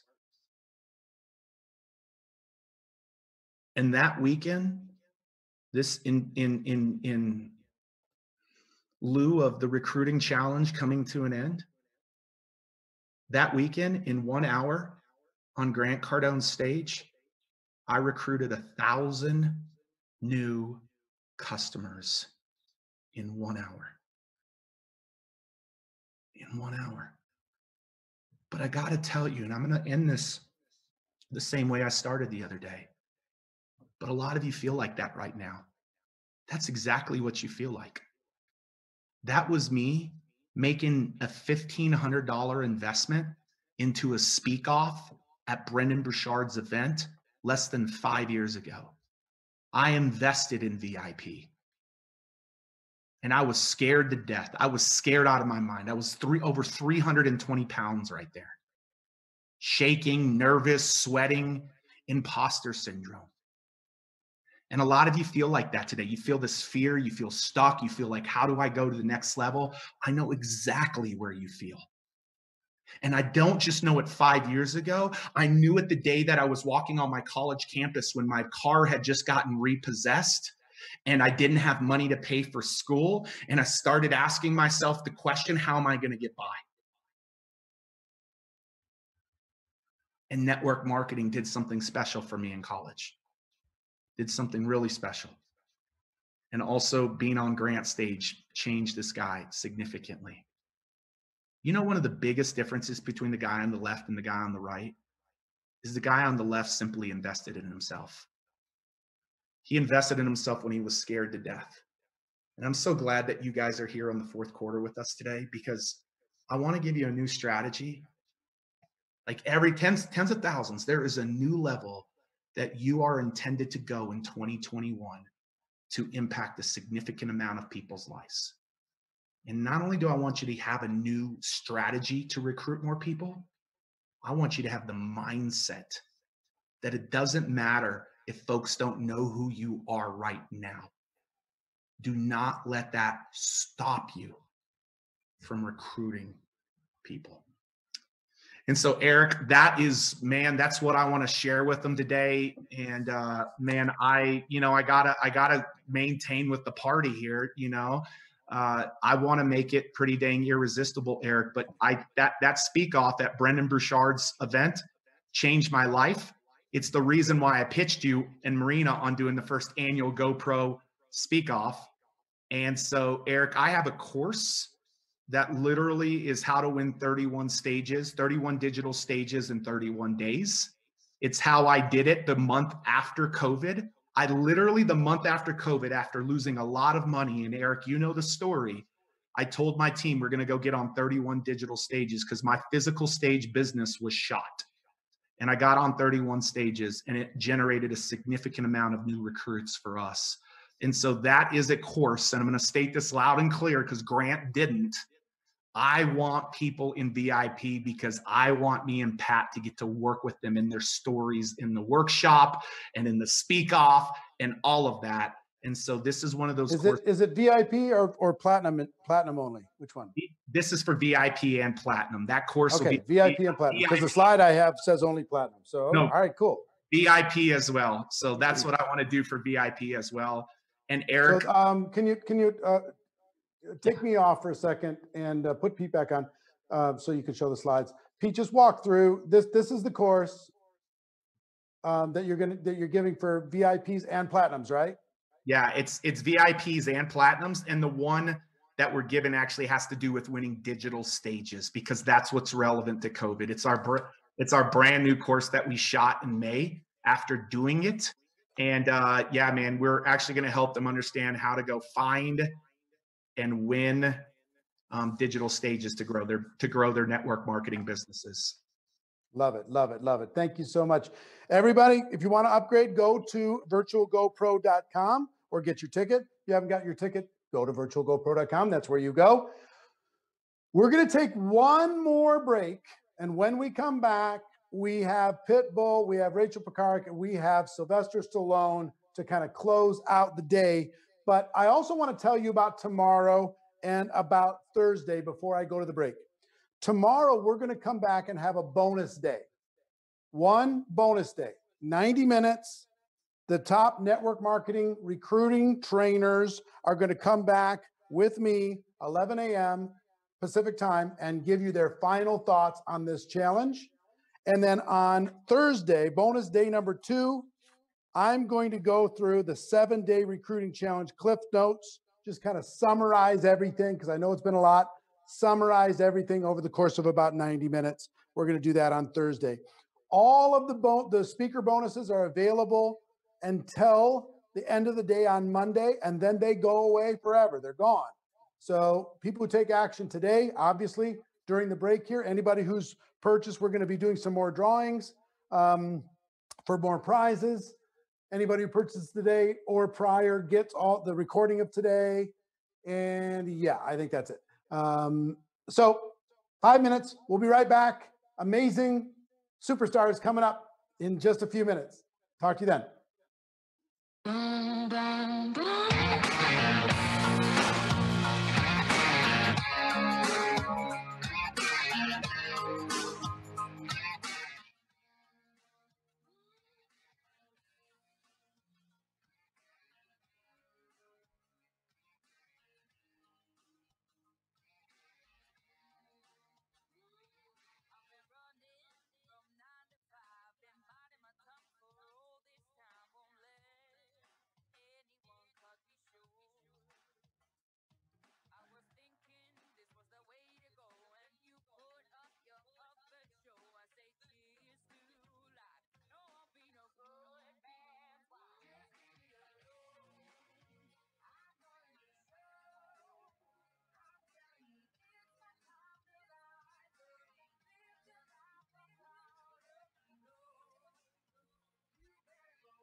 back for our final segment. I just got to tell you, I am so proud of each and every one of you for stepping into your dreams, stepping into your future, for making the decision to be a part of GoPro, for taking the notes, plugging in, getting all this information to be able to change your life. This has been exciting for us.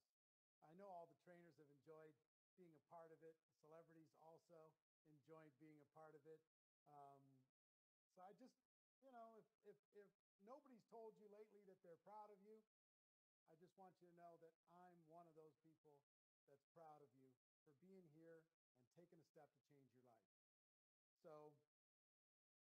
before we go to our first trainer, Pete told me during the break that he forgot something at the end of his presentation. So Pete, why don't you fill in the blanks? Yeah, I just saw the comments. I promised stages, and then nobody, I mean, some of you backstage didn't even call me out on that, man. Like, I was trying to give away stages, and you guys didn't call me out, but I saw it all over Facebook. So, hey, Eric, this is what I want to do. I think, you know, you asked for forgiveness later, so I really didn't have this conversation with Eric. So this is what I want. Anybody who takes action in the general admission ticket, because I know that's the reality for some of you guys today.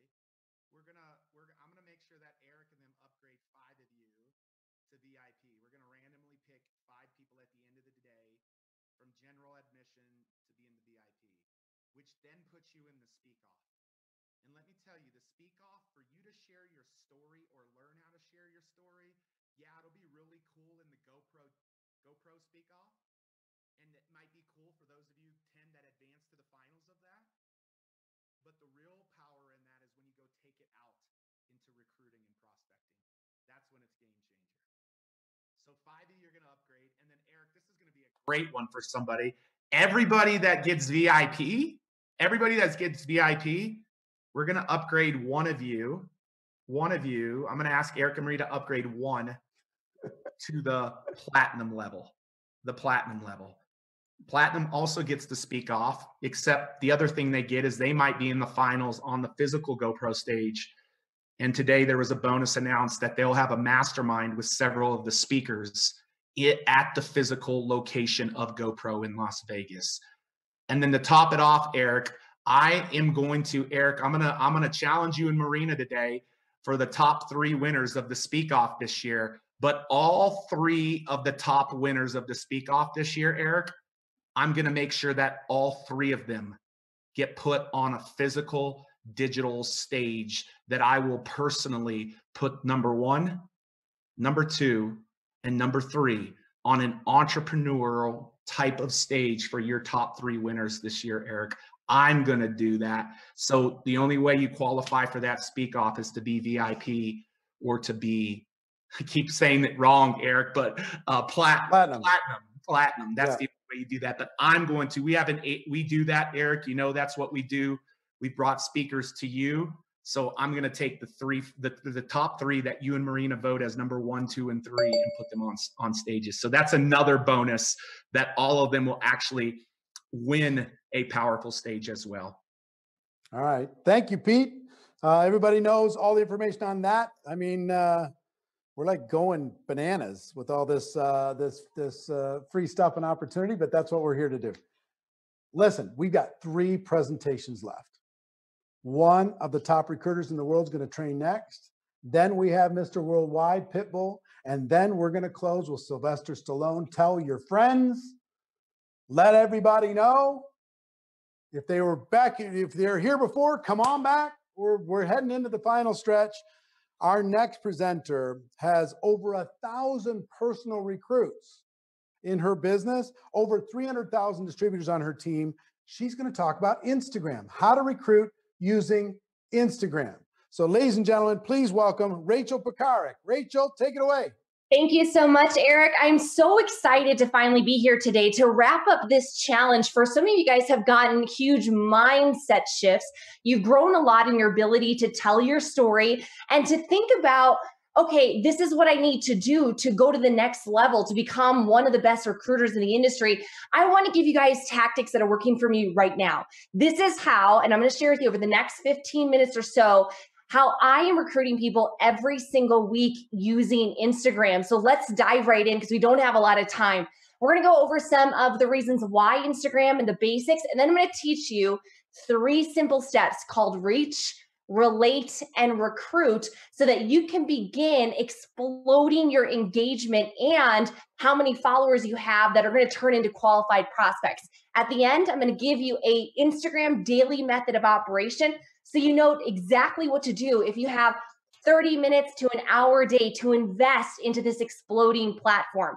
Now, I had a lot of people, Eric, asking me, should I abandon Facebook, or what is the next platform to go to? And this is not about putting aside Facebook. In fact, a lot of the things that you've already mastered using social media and Facebook translates well to Instagram, but we've got to go where the people are. And right now we're looking at this amazing social media app that's growing 50% faster than social media in general, with over 1 billion active monthly users. And the average user right now is spending almost an hour a day on Instagram. And this is the stat that blew me away. 3/4 of Instagram users say that they have bought something or purchased something off the app. Guys, doesn't it make sense? If people are spending money while on a social media app, they're swiping up, they're investing, they're looking into information about products, we want to go in front of that traffic and stand in front of it with our message. Now, I want to share some basics, but because of the time, I want you guys to understand I can't teach you like the ins and outs of the app and all the little buttons and where to go and, do filters or posts or reels. All of this is available on YouTube. And this is the amazing lie of entrepreneurs. In fact, it's the #1 lie that I hear from any business owner is, I don't know how. I don't know how to do Instagram. I don't know how to do Facebook. I don't know how to invite, present, recruit, close. Guys, there's so many trainings available, whether investing through GoPro or even simple things like learning an app on YouTube. Become a student. Here's the basics I want you to set up, and that is your profile. You want a great photo, something that's clear, a nice headshot, some power words that describe your brand, kind of the things that you're going to be posting or talking about, what your followers can expect from you, and you want to link to your replicated website. Now, I'm going to share with you a hot tip. I just recently started using something called Linktree, and it's this nice little, you can kind of see it's a couple of different links all stacked together, hence the name, and it's a way for you to bucket several links. So imagine you could have your company website, you could have a presentation, a sizzle video, you could have your calendar for somebody to book a call with you or to order maybe samples. There's a whole lot of things, a blog post that you wrote or a YouTube video that you just shot. Use Linktree if you want to point your followers to multiple links. Now, once you've got your profile set up, I want you guys to follow this strategy. In fact, say this in the comments right now: reach, relate, and recruit. Reach, relate, and recruit. These 3 simple steps over the last year has turned my Instagram from dead as a door, like so tired, no engagement, no new followers, flatlined at 3,000 followers, 2,900 to be exact, to now over 26,000 followers. I went from virtually no likes on a photo to hundreds of likes or even thousands. Now, if we're going to reach, we have to go in front of where people are. We got to find your perfect prospect as a network marketer. This is a time for you guys to invest in the recordings, go back to this replay, pause, and grab a pen and paper and write down some ideas, brainstorm your perfect prospect, your ideal distributor, the next superstar, diamond, elite, ambassador that's in your team. Who are they? Who do they follow? What are their interests? Where do they congregate? Where do they check in on social media? Where do they shop? Where do they eat? Where do they frequent? Also, what are the things that they like to do? Influencers, places, and hashtags. This is where we're going to find your peeps. So this is how we're going to grow your following and reach more people. First, we're going to look up influencers. Let's say, for example, you are big into plant-based or vegan lifestyle. I know a lot of people are really into that. Not my cup of tea. I like bacon, but you do you, boo-boo. You can go to something like an influencer like Dr. McGregor, who's the founder of nutritionfacts.org. You can go to his page, and if you guys will notice, there's over 600,000 followers. You can click on that number, and you can actually see every single Instagram user that's following Dr. McGregor. And so, Dr. Greger, you can actually go and follow them, send them a message, just like a friend request on Facebook. And guess what? Many of them will follow you back. So you send a follow, send a little DM, say, hey, great to connect. And a lot of them will follow you back. if you're into plant-based living, do that. But you can do that with any influencer in any category that's, aligned with your brand. Now, another way to, have ever been to True Food, it's a really delicious, non-GMO, organic, really crunchy kind of restaurant. But think about it. If you're into that kind of lifestyle, if your products or your services are aligned with that lifestyle, the people that are checking in at True Food might be your ideal customer. So go there, go follow those people, send them a message, and connect and build some friendships. Another way to find people is through hashtags. Let's say that you're into the ketogenic diet or you're selling exogenous ketones. You can look up things like keto or ketogenic or whatever, and you can find people that are posting recipes, ideas, tips, strategies. If they're already following a keto diet, maybe they'd want your supplements. You guys, you can do this for travel, for legal, for any sort of service, product, health, whatever it is. You can look up hashtags for your ideal prospect. You go follow them, you send them a message, you build rapport, and a lot of them are going to follow you back. Now, one of the biggest ways that I've gone from 3,000 followers to 26,000 has been posting frequently. In fact, if you really want to hyper momentum your growth on Instagram, I post a minimum of 3 times a day. Every time I post, I actually add a location, whether it be like a city. Like right now I'm in Sedona, Arizona. But I might even, take somewhere else, or I'll even switch up like a local hotspot. I might take myself at different churches or coffee shops or venues or whatever, trying to reach people that are searching that area. Now, I always hashtag my posts. And this is super important, guys. If you want to reach and grow your following, this was the mistake. Holy moly, I made this for years. The mistake that I made was I was not hashtagging. I want to show you guys an example. Here's a faith-based post that I did a little while back. And it was just a really simple little quote. She talked to God daily, and that's what made her lovely. Then I did 30 hashtags in the comments. And if you guys will notice in insights, so this is like the back end of Instagram that tells you where people are coming from. It looks like here that over, 1,600 people of the 3,000 that it reached, 1,600 came from the hashtags. So these are people, 55% of the people that saw this post were not already following me. So they found me through that hashtag. Here's another one. This was actually just a week ago, and I posted a political meme. This reached over 30,000 people. And this has been very effective for me to post relevant information of things that are happening in the world today. Guys, look at this. Over 30,000 accounts it reached, but over 20,000 of them came from the hashtags. So guys, what's your big takeaway from reaching more people? Hashtags. You got to hashtag every single post, and you got to vary it up every single time. Now, the next step after reaching people is to build rapport, and we do that by relating. We relate through being vulnerable. A lot of people will make the mistake of thinking, I can't recruit somebody because I'm not successful yet. Ultimately, guys, you got to start where you are with what you have. Bring people on the journey with you. Nobody wants to see somebody go from 0 to 0 to 0, but show them from you going from 0 to hero. You want to add value, become a thought leader in your space. And I would encourage you, if it's your cup of tea, to be a bit polarizing. I have always been a little bit polarizing, meaning a little out of the box thinking in my beliefs, in my posts, in my brand. I shout Jesus from the rooftops. And that has attracted a lot of like-minded people inside of my organization and, of course, inside of my following. And also, I build rapport through using my Instagram stories as a reality show. It's my behind-the-scenes aspect of my life with my husband and my traveling and my dogs. Now, because of the time limits here today, I don't have the amount necessary to teach you guys exactly how to build this unshakable rapport. But I talked to Eric today and I said, listen, I'd love to record. I have a very special training. It's $197 value that I'm going to put inside for those of you guys who are purchasing Virtual Go Pro. You can get access to this content creation so that you never wonder what to post, that you're focused, that you're on brand. If you guys can get excited about this, drop a 1 in the comments below. This is going to be your exclusive bonus. And I'll share with you guys how I use this content creation strategy to garnish 350,000 total followers on Facebook and Instagram. Now let's talk about recruiting. Let's recruit using stories. This is my #1 lead generator right now, is I start a conversation.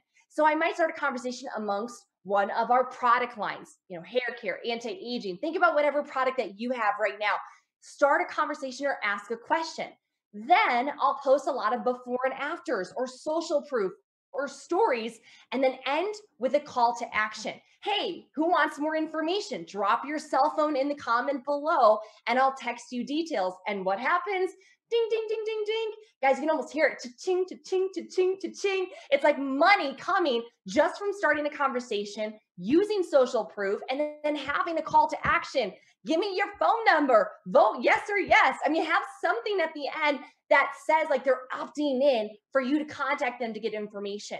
Now, I also recruit using stories highlighting my team's success on a very FTC compliant way. I always share my income disclosure. I never do anything like egregious or anything like that because your company has compliance training, hopefully. But we share what we're using our business for or the blessings that is happening in our life. When we're at events or when we have team recognition or rank advancements, I share those all the time. I'm constantly putting them on my stories. So people are like, social proof. Oh my gosh, people are winning there. Are you highlighting your team's success stories, your cross-line success stories, your upline success stories? Guys, show them that if they join you, that they're going to see success if they put in the work. Now, here's some more story ideas of how to recruit. I do things like I'll post stories of when I do team calls or mentoring Zooms or when I'm on trainings like this. But my proven method has been starting with a question or a topic and then story, call to action. Before and after, before and after, before and after, call to action. Social proof, call to action. And I'll put 20 in a row. In fact, I think I'm one of the #1 sellers of one of the product lines in our company because I've created a result with it, but I'm constantly on my stories talking about that product line. Now, another great way of recruiting is to actually put your stories in what's called a highlight. These highlights are little bucketed archive stories. So they're from days ago or weeks ago or even years ago. And I created different highlights for my different product lines. I want you guys to think about what you could do on your Instagram today to highlight your different product lines, services, or opportunity. And guys, there's great tutorials that teach you how to set this up, but it's pretty simple. And I have sales come in all the time on my Instagram. People saw like my weight loss highlight 18 months ago. So it just is a way for you to get some evergreen sales happening. And lastly, recruit doing posts. About once a week, I curate a post that has a story and a strong call to action. Something either about the product or the business. And I always choose a really great photo with a really compelling storyline, right? And I always say, hey, drop the word info, drop the emoji or drop the word video, and then you follow up and you get them to a presentation. Now, again, I have so much to share with you. I want to share with you guys my favorite apps to make your photos beautiful. Some of the common mistakes that you guys are doing in content creation that's hurting your recruiting. But you guys got to make sure that you register for Go Pro to get that training.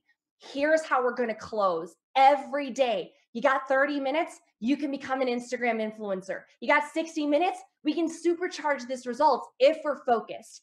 Reach, relate, and recruit. You want to follow 25 to 50 new accounts every day that align with your perfect prospect, your ideal customer or distributor. Post at least 3 times a day with 30 hashtags maximum in the caption under every single post. This is and you always want to change it up every day. Don't use the same hashtags over and over. You'll be shadow banned. Then relate. Do at least 1 Instagram story a day, but I recommend doing them all throughout the day. Tell stories through your posts. Add value. Be inspiring. And talk to them like they're your friend.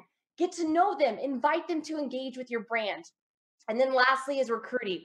Make sure that at least once or twice a week, you're curating stories and posts that are going to drive people to asking for information about what it is that you do. Guys, for years, I was struggling on Instagram. I was stuck at 2,900 followers. I began to do this exact play, and I've, 6x'd my results, and I'm recruiting I recruited like 9 people last month off of Instagram. So in closing, from GoPro and all of us, we're so ready to watch you guys fly. Make sure you guys registered and check out all of those bonuses. And if you like this training, tag Eric, tag myself, tag all of your favorite trainings through this week. It's been such an honor to be here. And back to you, Eric. you so much. I appreciate it, Rachel. Rachel Pekarik, great insights, great training. So proud of you. Now, we've got a celebrity in the house. And to introduce my good friend, Armando, we've got a quick little video. So check it out. Armando Christian Perez. It's a worldwide. It's a 305. I want you to give me everything you got. He not working hard. Yeah, right. Picture that with a Kodak. A lot of things in these records have come to life. Me with a Kodak. Performing in Times Square came to life right in front of me. I'm not the best rapper. I don't want to be the best rapper. But goddamn it, I'm the hardest worker. And more than anything, being a Miami boy, first generation Cuban American, I love the fact that I grew up an underdog. Didn't graduate high school, hardly went to school, but it was a teacher that changed my life. She thought it was a fight going on, and when she broke through it, she seen that we were rapping, and she said, "You have talent." My first major concert, Luke said, "Get this on stage." The more I heard no, the more I was like, I gotta fight for this. I believe in this. My happy is to get up every day and look life in the face and go, "Please, what you got, baby? Come on." I always tell people, look, there's no losing, only learning. There's no failure, only opportunities. And there's no problems, only solutions. It all depends on how you want to switch. You're going to sit up there with somebody that looks at you and says, "I don't think that's a hit there, bitch."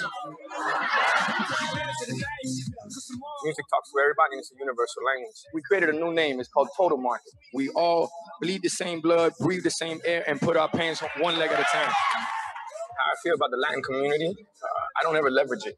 You know, I am it. Put it on my life, baby. We went back to one of my old neighborhoods, Little Havana in Miami, and we opened a school called Slam. It means the world to me because you see these kids and you see you. This isn't a gimmick. This isn't propaganda. I'm up here because it works. I live it every day of my life. And that, folks, is how you take a negative and turn it into a positive.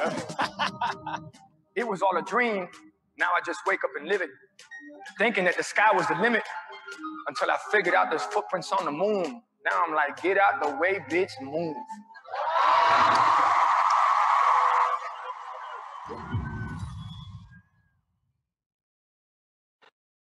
Ladies and gentlemen, I am here with the one and only Mr. 305, Mr. Worldwide, Pitbull, Armando Christian Perez. My friend, how are you? I'm doing great. Thank God for that, my friend. I know you're right in the middle of the Latin Grammys. Thank you for taking a break from that. What a year. What an amazing situation we're all living through. And I want to just start off by asking you a question. We have this huge global challenge going on, and a lot of people looking to have a breakthrough in their life. A lot of people looking to try and figure out how to turn the negative into positive, trying to reframe their circumstance and make it better. How did you turn your life from negative to positive? And what advice would you have for somebody who's looking to do the same thing? You know, when I always speak about negative to positive is that when I grew up in Miami, it wasn't a pandemic that we were in, but it was an epidemic that we were in. So it was cocaine, crack, heroin, AIDS, and everything was happening at the same time in the neighborhood. So being able to survive that, learn from that, and take all those negatives and then turn them into a positive. Okay, so like in times like this, what does it do? It's just survival of the fittest. It's all about how your mind and how you pivot. It's all about how you're going to reinvent yourself, how you're going to re-challenge yourself, how you're going to take the risks that are going to come up now. But I've been saying that 2020 is clear vision. So this is for everybody out there to really see what's going on, because this isn't the first and it won't be the last. So what you got to be, I think, for everybody out there, the best advice I can give them is prepared for situations like this. Not everybody has the luxury of being able to do that, but even at the lowest economical form, be able to have something in the gas tank ready for certain times like this that allow you to, how can I say, read what the next opportunity is going to be. Because if you're too busy worrying about,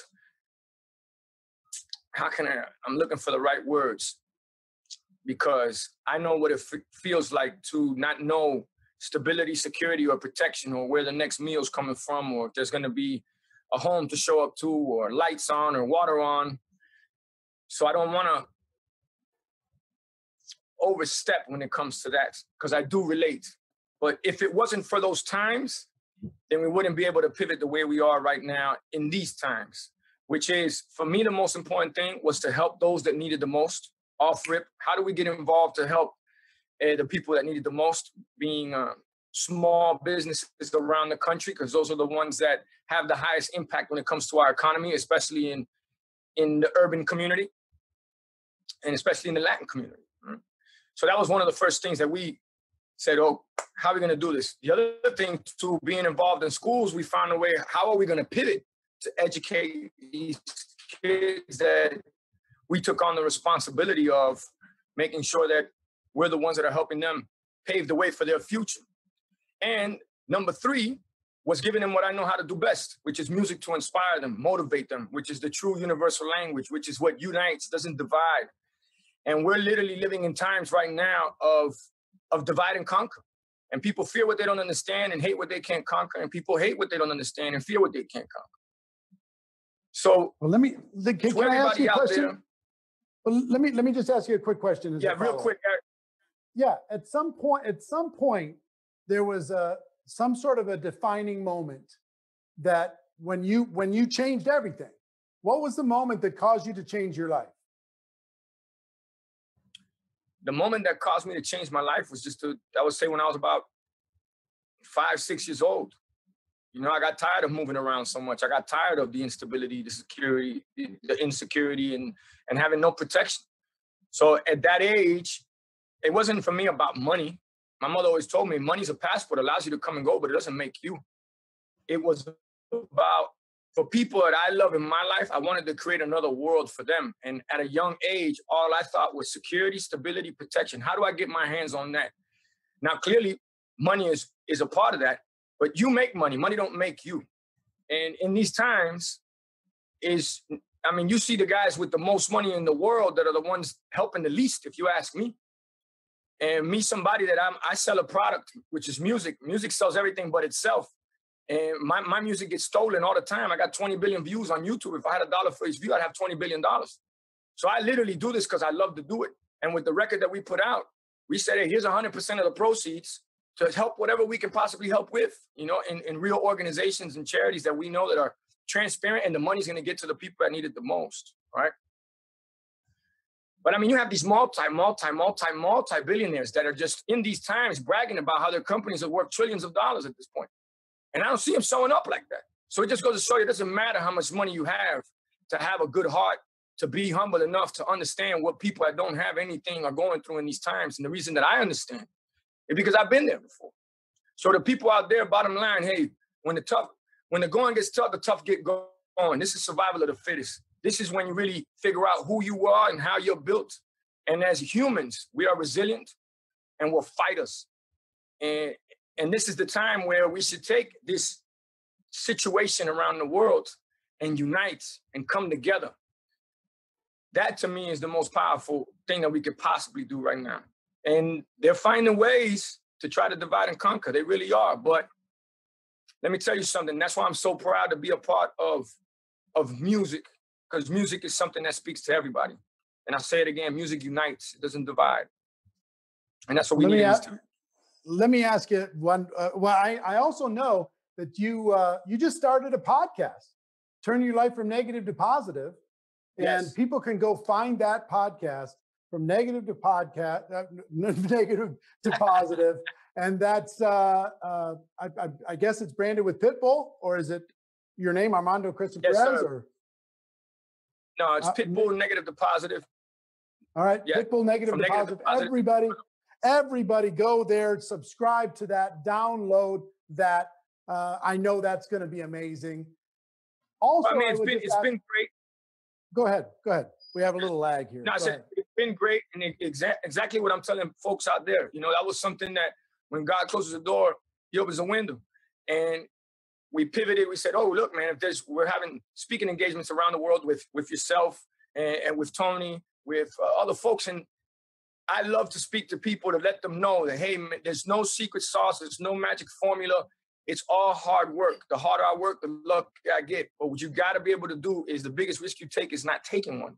So the podcast is all about that. I've already had Little John on there, Luther Campbell, Flo Rida. We have Fat Joe coming up, Emilio Stefan. So it's going to be from entrepreneurs, artists, philanthropists, comedians. Everybody is going to be on the podcast, but it's going to be the same message. How did you take your negative and make it into a positive? And everybody will tell you, hard work, bottom line, pays off. Well, last question for you. I want one of my favorite moments at GoPro is when you were on stage and the translation for Spanish was not working and people in the back were whistling and we can't hear, we can't understand. And they were all like, you know, kind of not happy. And you just said, hold on. And you just ripped it in Spanish and they all went bananas. So I would like you to answer one question in English, but then also in Spanish for the whole Spanish speaking community worldwide. And it's a huge one watching this. I'd love for you to give them one piece of advice if they're an entrepreneur to make this next year the best year of their life. Give it to them in English and then also give it to them in Spanish to close it up. One or two entrepreneurs all around the world. This is the perfect time to test yourself, because what is entrepreneurship all about? It's about failing. It's about losing. It's about falling. It's about slipping. But it's about getting back up, learning, living, giving, teaching others. That's what entrepreneurship is all about. Entrepreneurship is about being an underdog. Entrepreneurship is about people telling you, no, it won't work. You're crazy, stupid, impossible. The more you hear that, the more it should feed your soul, the more it should feed your spirit, the more it should feed your fight. So to every entrepreneur out there, 2020 is clear vision. Now you can see the whole play. So now come 2021, make it prime. Make it count. Not only for yourself. Now, I'm a big believer in not selfish, but self first. Always put yourself first. What I mean by that is believe in yourself, love yourself, help yourself. Okay? That's the only way you're going to be able to help others, love others, help others believe in themselves also. So for everybody out there, self first, invest in yourself in order to help others. And that's what 2021 will be about, prime time. So I'll switch it in Spanish now. Para todos los entrepreneurs que están allá afuera en el mundo, en estos tiempos es el tiempo que de verdad lo que es te va a cambiar la vida. Si tú eres una persona que quiere estar en negocios o quieres crear ideas, quieres ayudar a todo el mundo allá afuera que lo necesita más, estos son los tiempos que de verdad te va a enseñar quién tú eres, no solamente como un negociante del dinero, pero el dinero no te hace a ti. Hay mucha gente que yo conozco que tiene mucho dinero y no le importan de lo que es ayudar a las personas. Y sin embargo, entonces eso es lo que ellos están en froto. Y no hay dinero que puede comprar una persona buena. So, para todo el mundo de afuera que quiere tratar de crear un negocio, crear una idea, cuando escuchas la palabra no, cuando escuchas la palabra estás loco, eso nunca, o loca, eso nunca va a trabajar, eso es imposible. Deja que eso te dé inspiración para seguir para adelante, para que sigan para adelante. Y siempre acuérdate, para adelante, para arriba, no mires para atrás ni para impulso, pasos cortos, vista larga, que nada pasa rápido. Uno tiene que trabajarlo duro. Para todos los latinos de afuera, siempre muchas gracias por todo el apoyo. Y en estos tiempos es cuando uno tiene que enseñarle al mundo por qué los latinos son los latinos, porque somos personas que entendemos la lucha, entendemos lo que es el sacrificio y entendemos lo que es la familia, unirnos y ayudar a todo el mundo. So, muchas gracias, que Dios los bendiga y que sigan para adelante. And I also said in Spanish to everybody out there, paso corto, vista larga. I mean, short steps, long vision, all right? Short steps, long vision. Don't believe in instant gratification. What comes quickly is quicker. Make it a slow, but a for show. Armando, thank you for offering up some value for these people during this challenge. Everybody go to Pitbull's From Negative to Positive podcast. Make sure you download that. Make sure you're a buyer of his music, not just a listener of his music. Support the artists out there doing the work. Thank you for what you do for charity. Thank you for what you're doing for the world and for schools and for education and everything else that people don't even really know about you. Thank you for doing all that. Hey, truly my pleasure, Eric. I appreciate the opportunity. I appreciate the platform. Look forward to seeing you in person and helping as many people as we possibly can. All right? You keep it up. See you soon, my friend. Keep knocking it apart. All right? Stay blessed, my friend. Dale. See, I'd get excited again. I'd say, all right, I'd come to a conference call, I'd hear a great story, and I'd run back over to the land of the victory, and I'd sponsor 5 people. And these 5 people would do nothing. But I was so committed. I wanted them to win so bad. I'd say, all right. It was like I had 5 chickens running around. And I'd pick up. See, I'd get excited again. I'd say, all right. I'd come to a conference call. I'd hear a great story, and I'd run back over to the land of the victory, and I'd sponsor 5 people. And these 5 people would do nothing. But I was so committed. I wanted them to win so bad. I'd say, all right. It was like I had 5 chickens running around. And I'd pick up, I'd find my chicken, and I'd go, hey, all right, now you can do it. Here's what I learned. And, we're this and this. And, you can do it. I believe in you. And we've got, all right, you know, yeah, I'm in. So say, fly, chicken. Now, do chickens fly? No, it'd flop back down.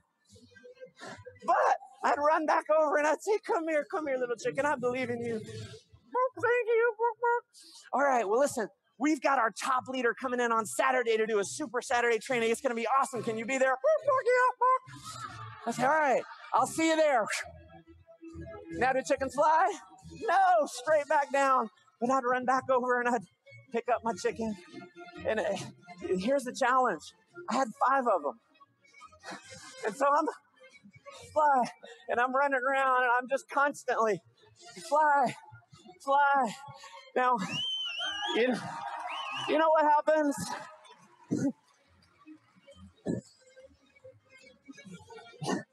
You know what happens when you constantly try to make chickens fly? You end up with chicken shit all over you. So here's the lesson. There's chickens and there are eagles. Our job is to sort through the chickens to find the eagles. You got to decide that you're going to be an eagle. And here's what made all the difference. All the difference in the world. When I finally said enough is enough. When I finally got sick and tired of being sick and tired.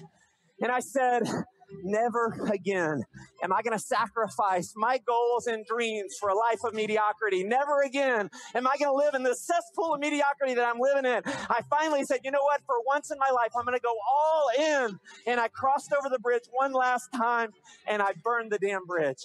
And that's what made it work for me. So if you want to know what's going to work for you, burn your bridge.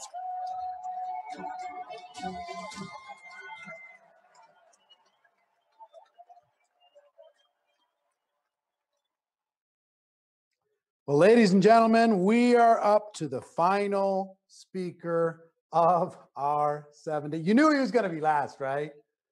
You had to hold Stallone to the end, but I've got to tell you, but before I introduce him, we have 7 winners from the last break. I just have to tell you the winners first. Then I want to tell you about Mr. Stallone. Bibi Aziz, Christopher Rios, Megan Roloff, Allison Margaritas. So I'd like to have a Margaritas at this point. Jessica De La Rosa, Siobhan Ryan, and Scott Cooper. Congratulations. We're going to be drawing for your prizes. So this interview, because Sly is on a movie set, the only time that we could interview him was, I think, day 2 of this challenge. Remember the one day I told the backstage people I got to get off because I got to go do another interview? This was the interview that I did that day. You'll see I'm wearing something different. But Mr. Stallone is going to be joining us at GoPro. He's going to be here in Vegas in the middle of our incredible stage, delivering value to all of you. And it was really, really fascinating. I really admire him as an artist, as an individual, as a person, as a hard worker. And for 74 years old, the dude is jacked. You'll see. He is just jacked. It's very inspiring and intimidating at the same time. So without any further ado, please enjoy Mr. Sylvester Stallone. Ladies and gentlemen, I am with the one and the only Sylvester Stallone. Sly, I want to thank you for agreeing to be part of this special GoPro event. This is going to be the largest gathering of entrepreneurs in the world, and I'm excited for the lessons that you're going to be bringing. Well, thank you very much. It's an honor to do it, and it's a challenge, so I'm looking forward to it. One of the things that I admire about you the most, one of the things I admire, period, is an artist. And as an actor, writer, director, painter, all the different things that you've done in your career, you've had to, I mean, in many of your movies, you overcome obstacles, but I've also know from your personal story that you have overcome obstacles, and you are, what people might not know about you is you're the epitome of an entrepreneur. You know how to create business, how to create commerce. And these people that are going to be attending right, want to have a breakthrough, and they're trying to overcome, and they're pursuing their entrepreneurial dreams, and they're trying to figure out how to get past those obstacles. Do you have any advice for people that really want it bad, that are hungry, and from some of the lessons that you've learned? Well, I talk this over with my children constantly, because being my offspring, it makes it actually a little bit difficult sometimes, because they feel as though it's all nepotism. But that aside, I think about it more now than ever. And I think one of the biggest problems is quite often we start to think entrepreneurially, sometimes a little later in life, and go, oh, the ship has sailed. But that's not true. Ship never sails as long as you have something unique, and that, you know, okay, if it works for me, I'm sure it'll work for someone else. And that's one of the common connective tissues, that you can't just think, oh, well, I like it, but no one else will. You have to say, when I did Rocky, everyone thought it was the worst idea possible. But I said, okay, I get that the masses don't like boxing, but they all deal with the sense of alienation, loneliness, and wanting some recognition in life. So therefore, it's not about boxing. It's about the aspect of achieving a goal that you think is far beyond your reach. So I try to find, even in every crowded area, there's always a niche. There's something. For example, go tequila, then all of a sudden, this is kosher tequila, or this one is flavored, or there's something in there that sets them apart. And that's what takes a little bit of the brain work, because you don't want to sit there and say, okay, yeah, I got this great little mousetrap. You say, yeah, we've heard of it. It's been around for 200 years. You have to try to say, what makes this also very desirable? Also, you think about who are you appealing to, which is primarily women, you know, because if they're buying things, if you're inventing something, not for, let's say you're the new carburetor, the new, the new addition to a car that just is going to revolutionize gas consumption. That's a male audience. But if you're doing something that's going to be consumed in the home, you have to think about who controls that. And I think it for me, it's my wife. So you better appeal to that. And so I don't know if I've really answered anything specifically. If I had a certain subject, like, for example, I'd like to go into the liquor business. And I've been doing it, but I've spent 5 years going in and out of it, because just as I get to the finish line, or maybe the starting line, I should say, something goes wrong. And I know it's not unique enough and it's going to fail. So now your ego is like, oh, God, I want to do it. But then you have to say, am I ready for this failure? Because I know deep down in my heart, it's not special enough. So it's always grinding. And I think when you put these things in the back of your mind, like when I have to solve I write a lot of screenplays. I mean, I must have 50 of them over there. And every day you go, is this worth a damn? You know, are you really just writing psycho babble for yourself, or is this going to actually apply to an audience? And it's that ongoing battle with yourself.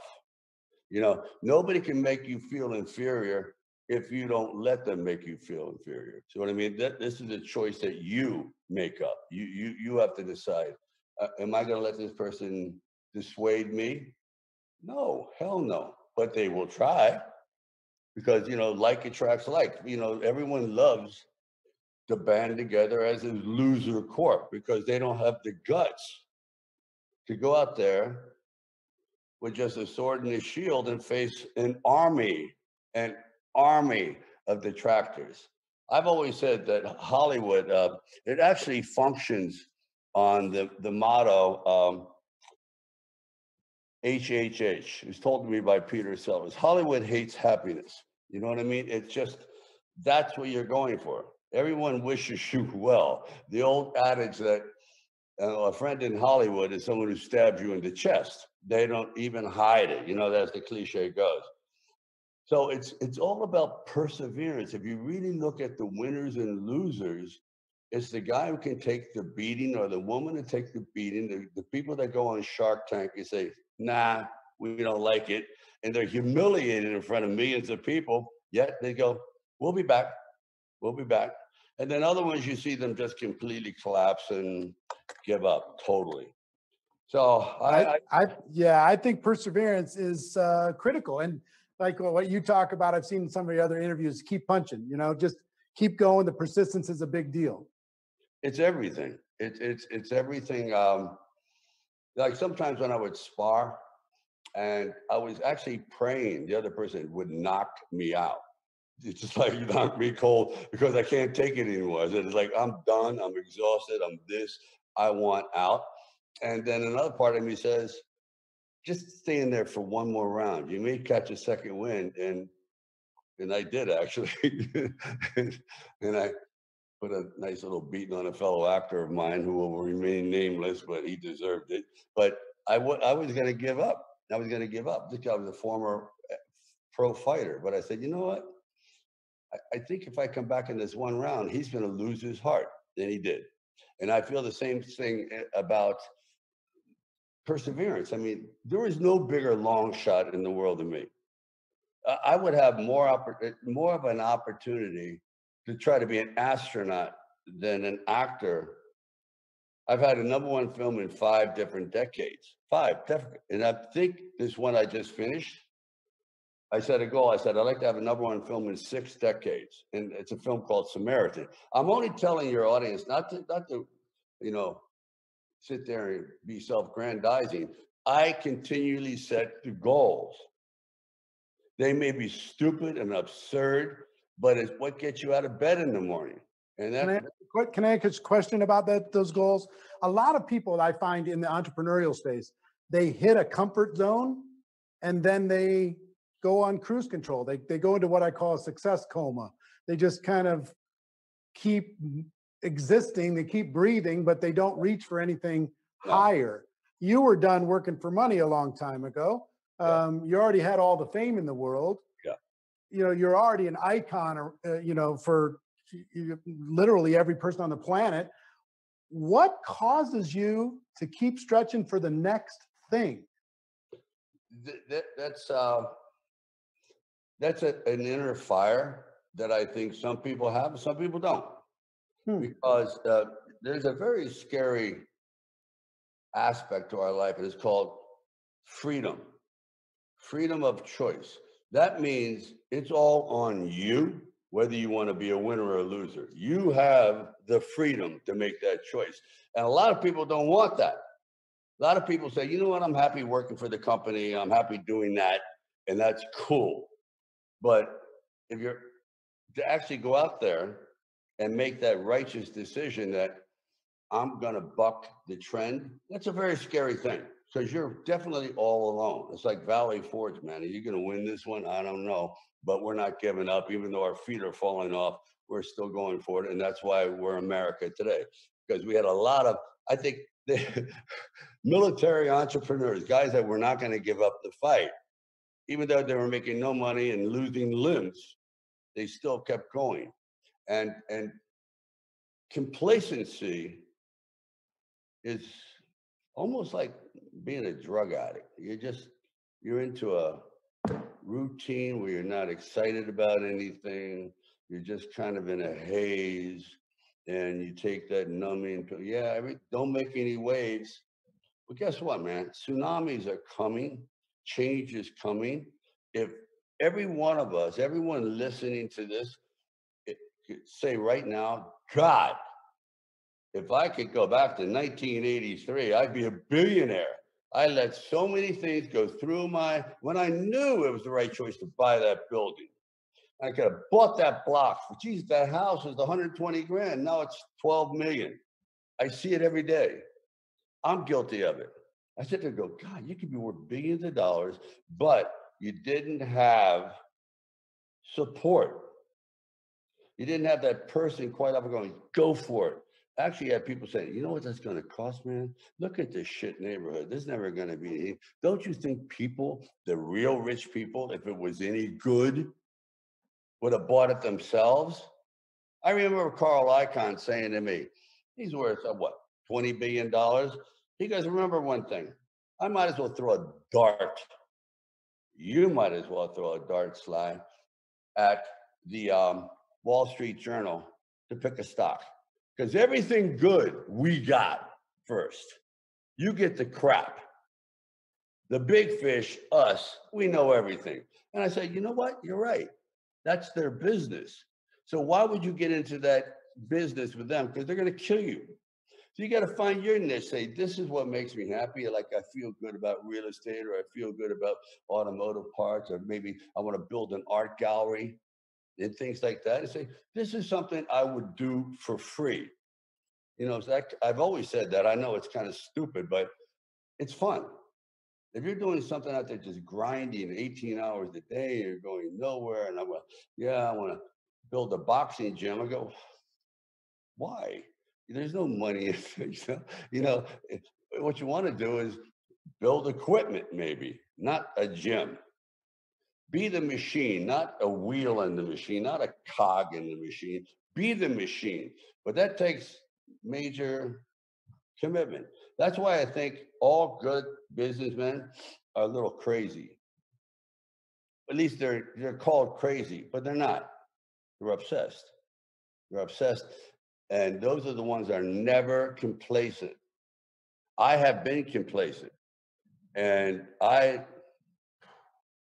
let other people do my thinking. I delegated. And literally I had a 6 years, 7, 8 years. I didn't work. Until finally I said, you know what? I'm going to go over there and start writing all these screenplays. Let me show you.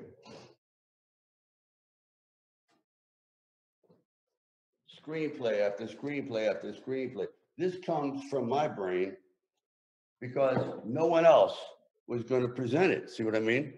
So you had to throw yourself a life raft. Don't expect him to do it. He'll miss you by a mile.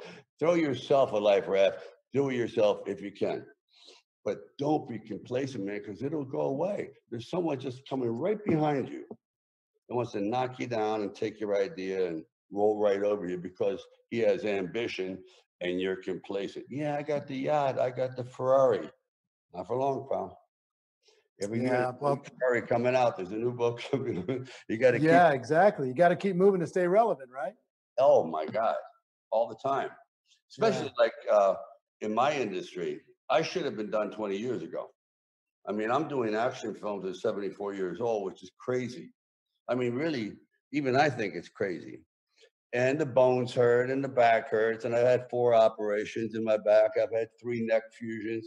It keeps going and going, but there's still something, even as jaded as I think I should be, I have nothing left to accomplish, but that's not true.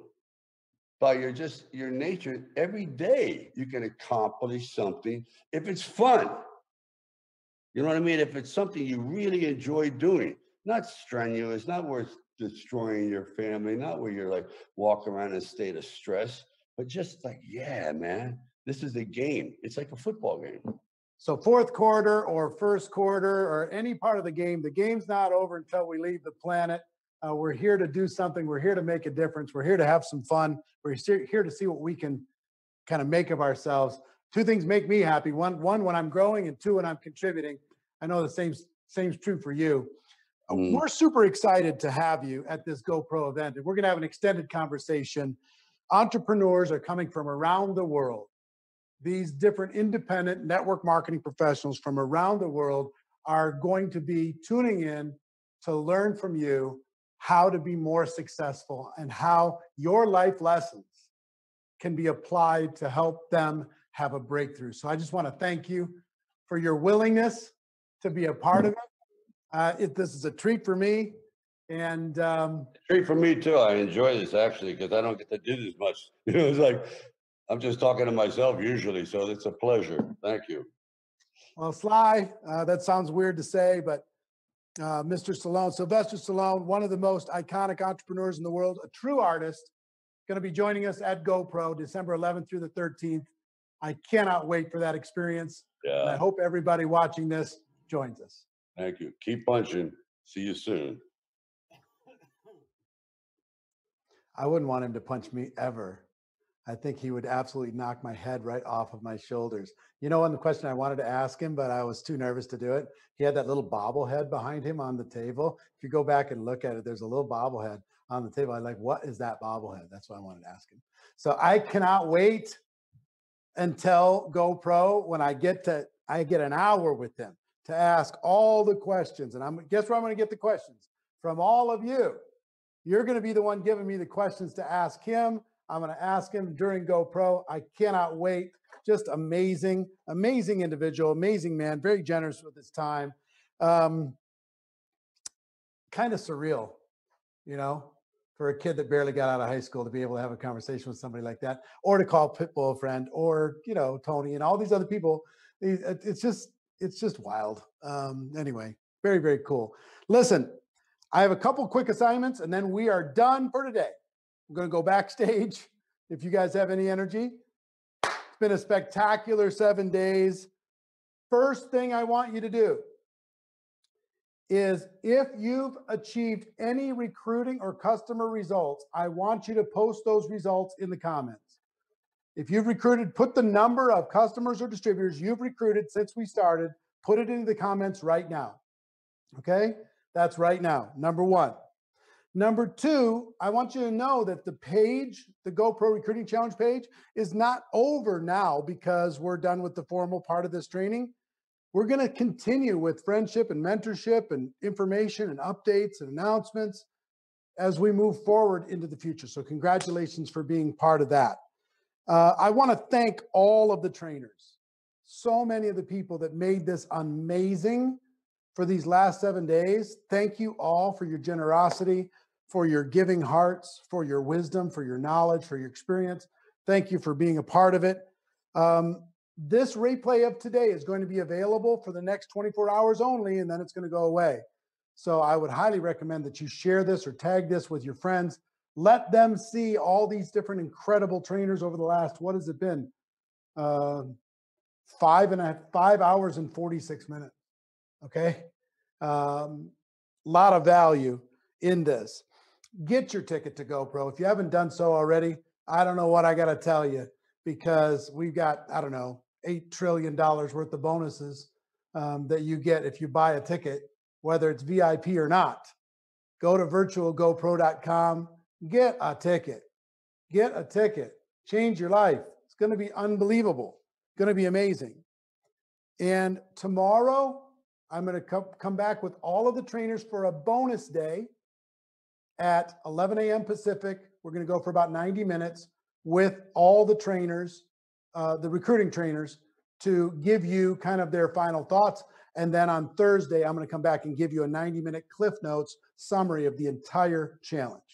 So finally, let me just tell you this from Marina and myself and all of the people who are involved in Network Marketing Pro and all of the people involved in this profession. We are very, very proud of you. Proud of you for taking a step, proud of you for being here, proud of you for showing up, proud of you for taking the notes, proud of you for the person that you're going to become in the process of becoming a professional. You're spectacular. You're amazing. Don't let anybody else ever convince you anything different. Okay? So that's it for the formal 7-day recruiting challenge. We'll be back for a bonus day tomorrow. But until then, we're going to stay with Backstage. Everybody else, have a great day.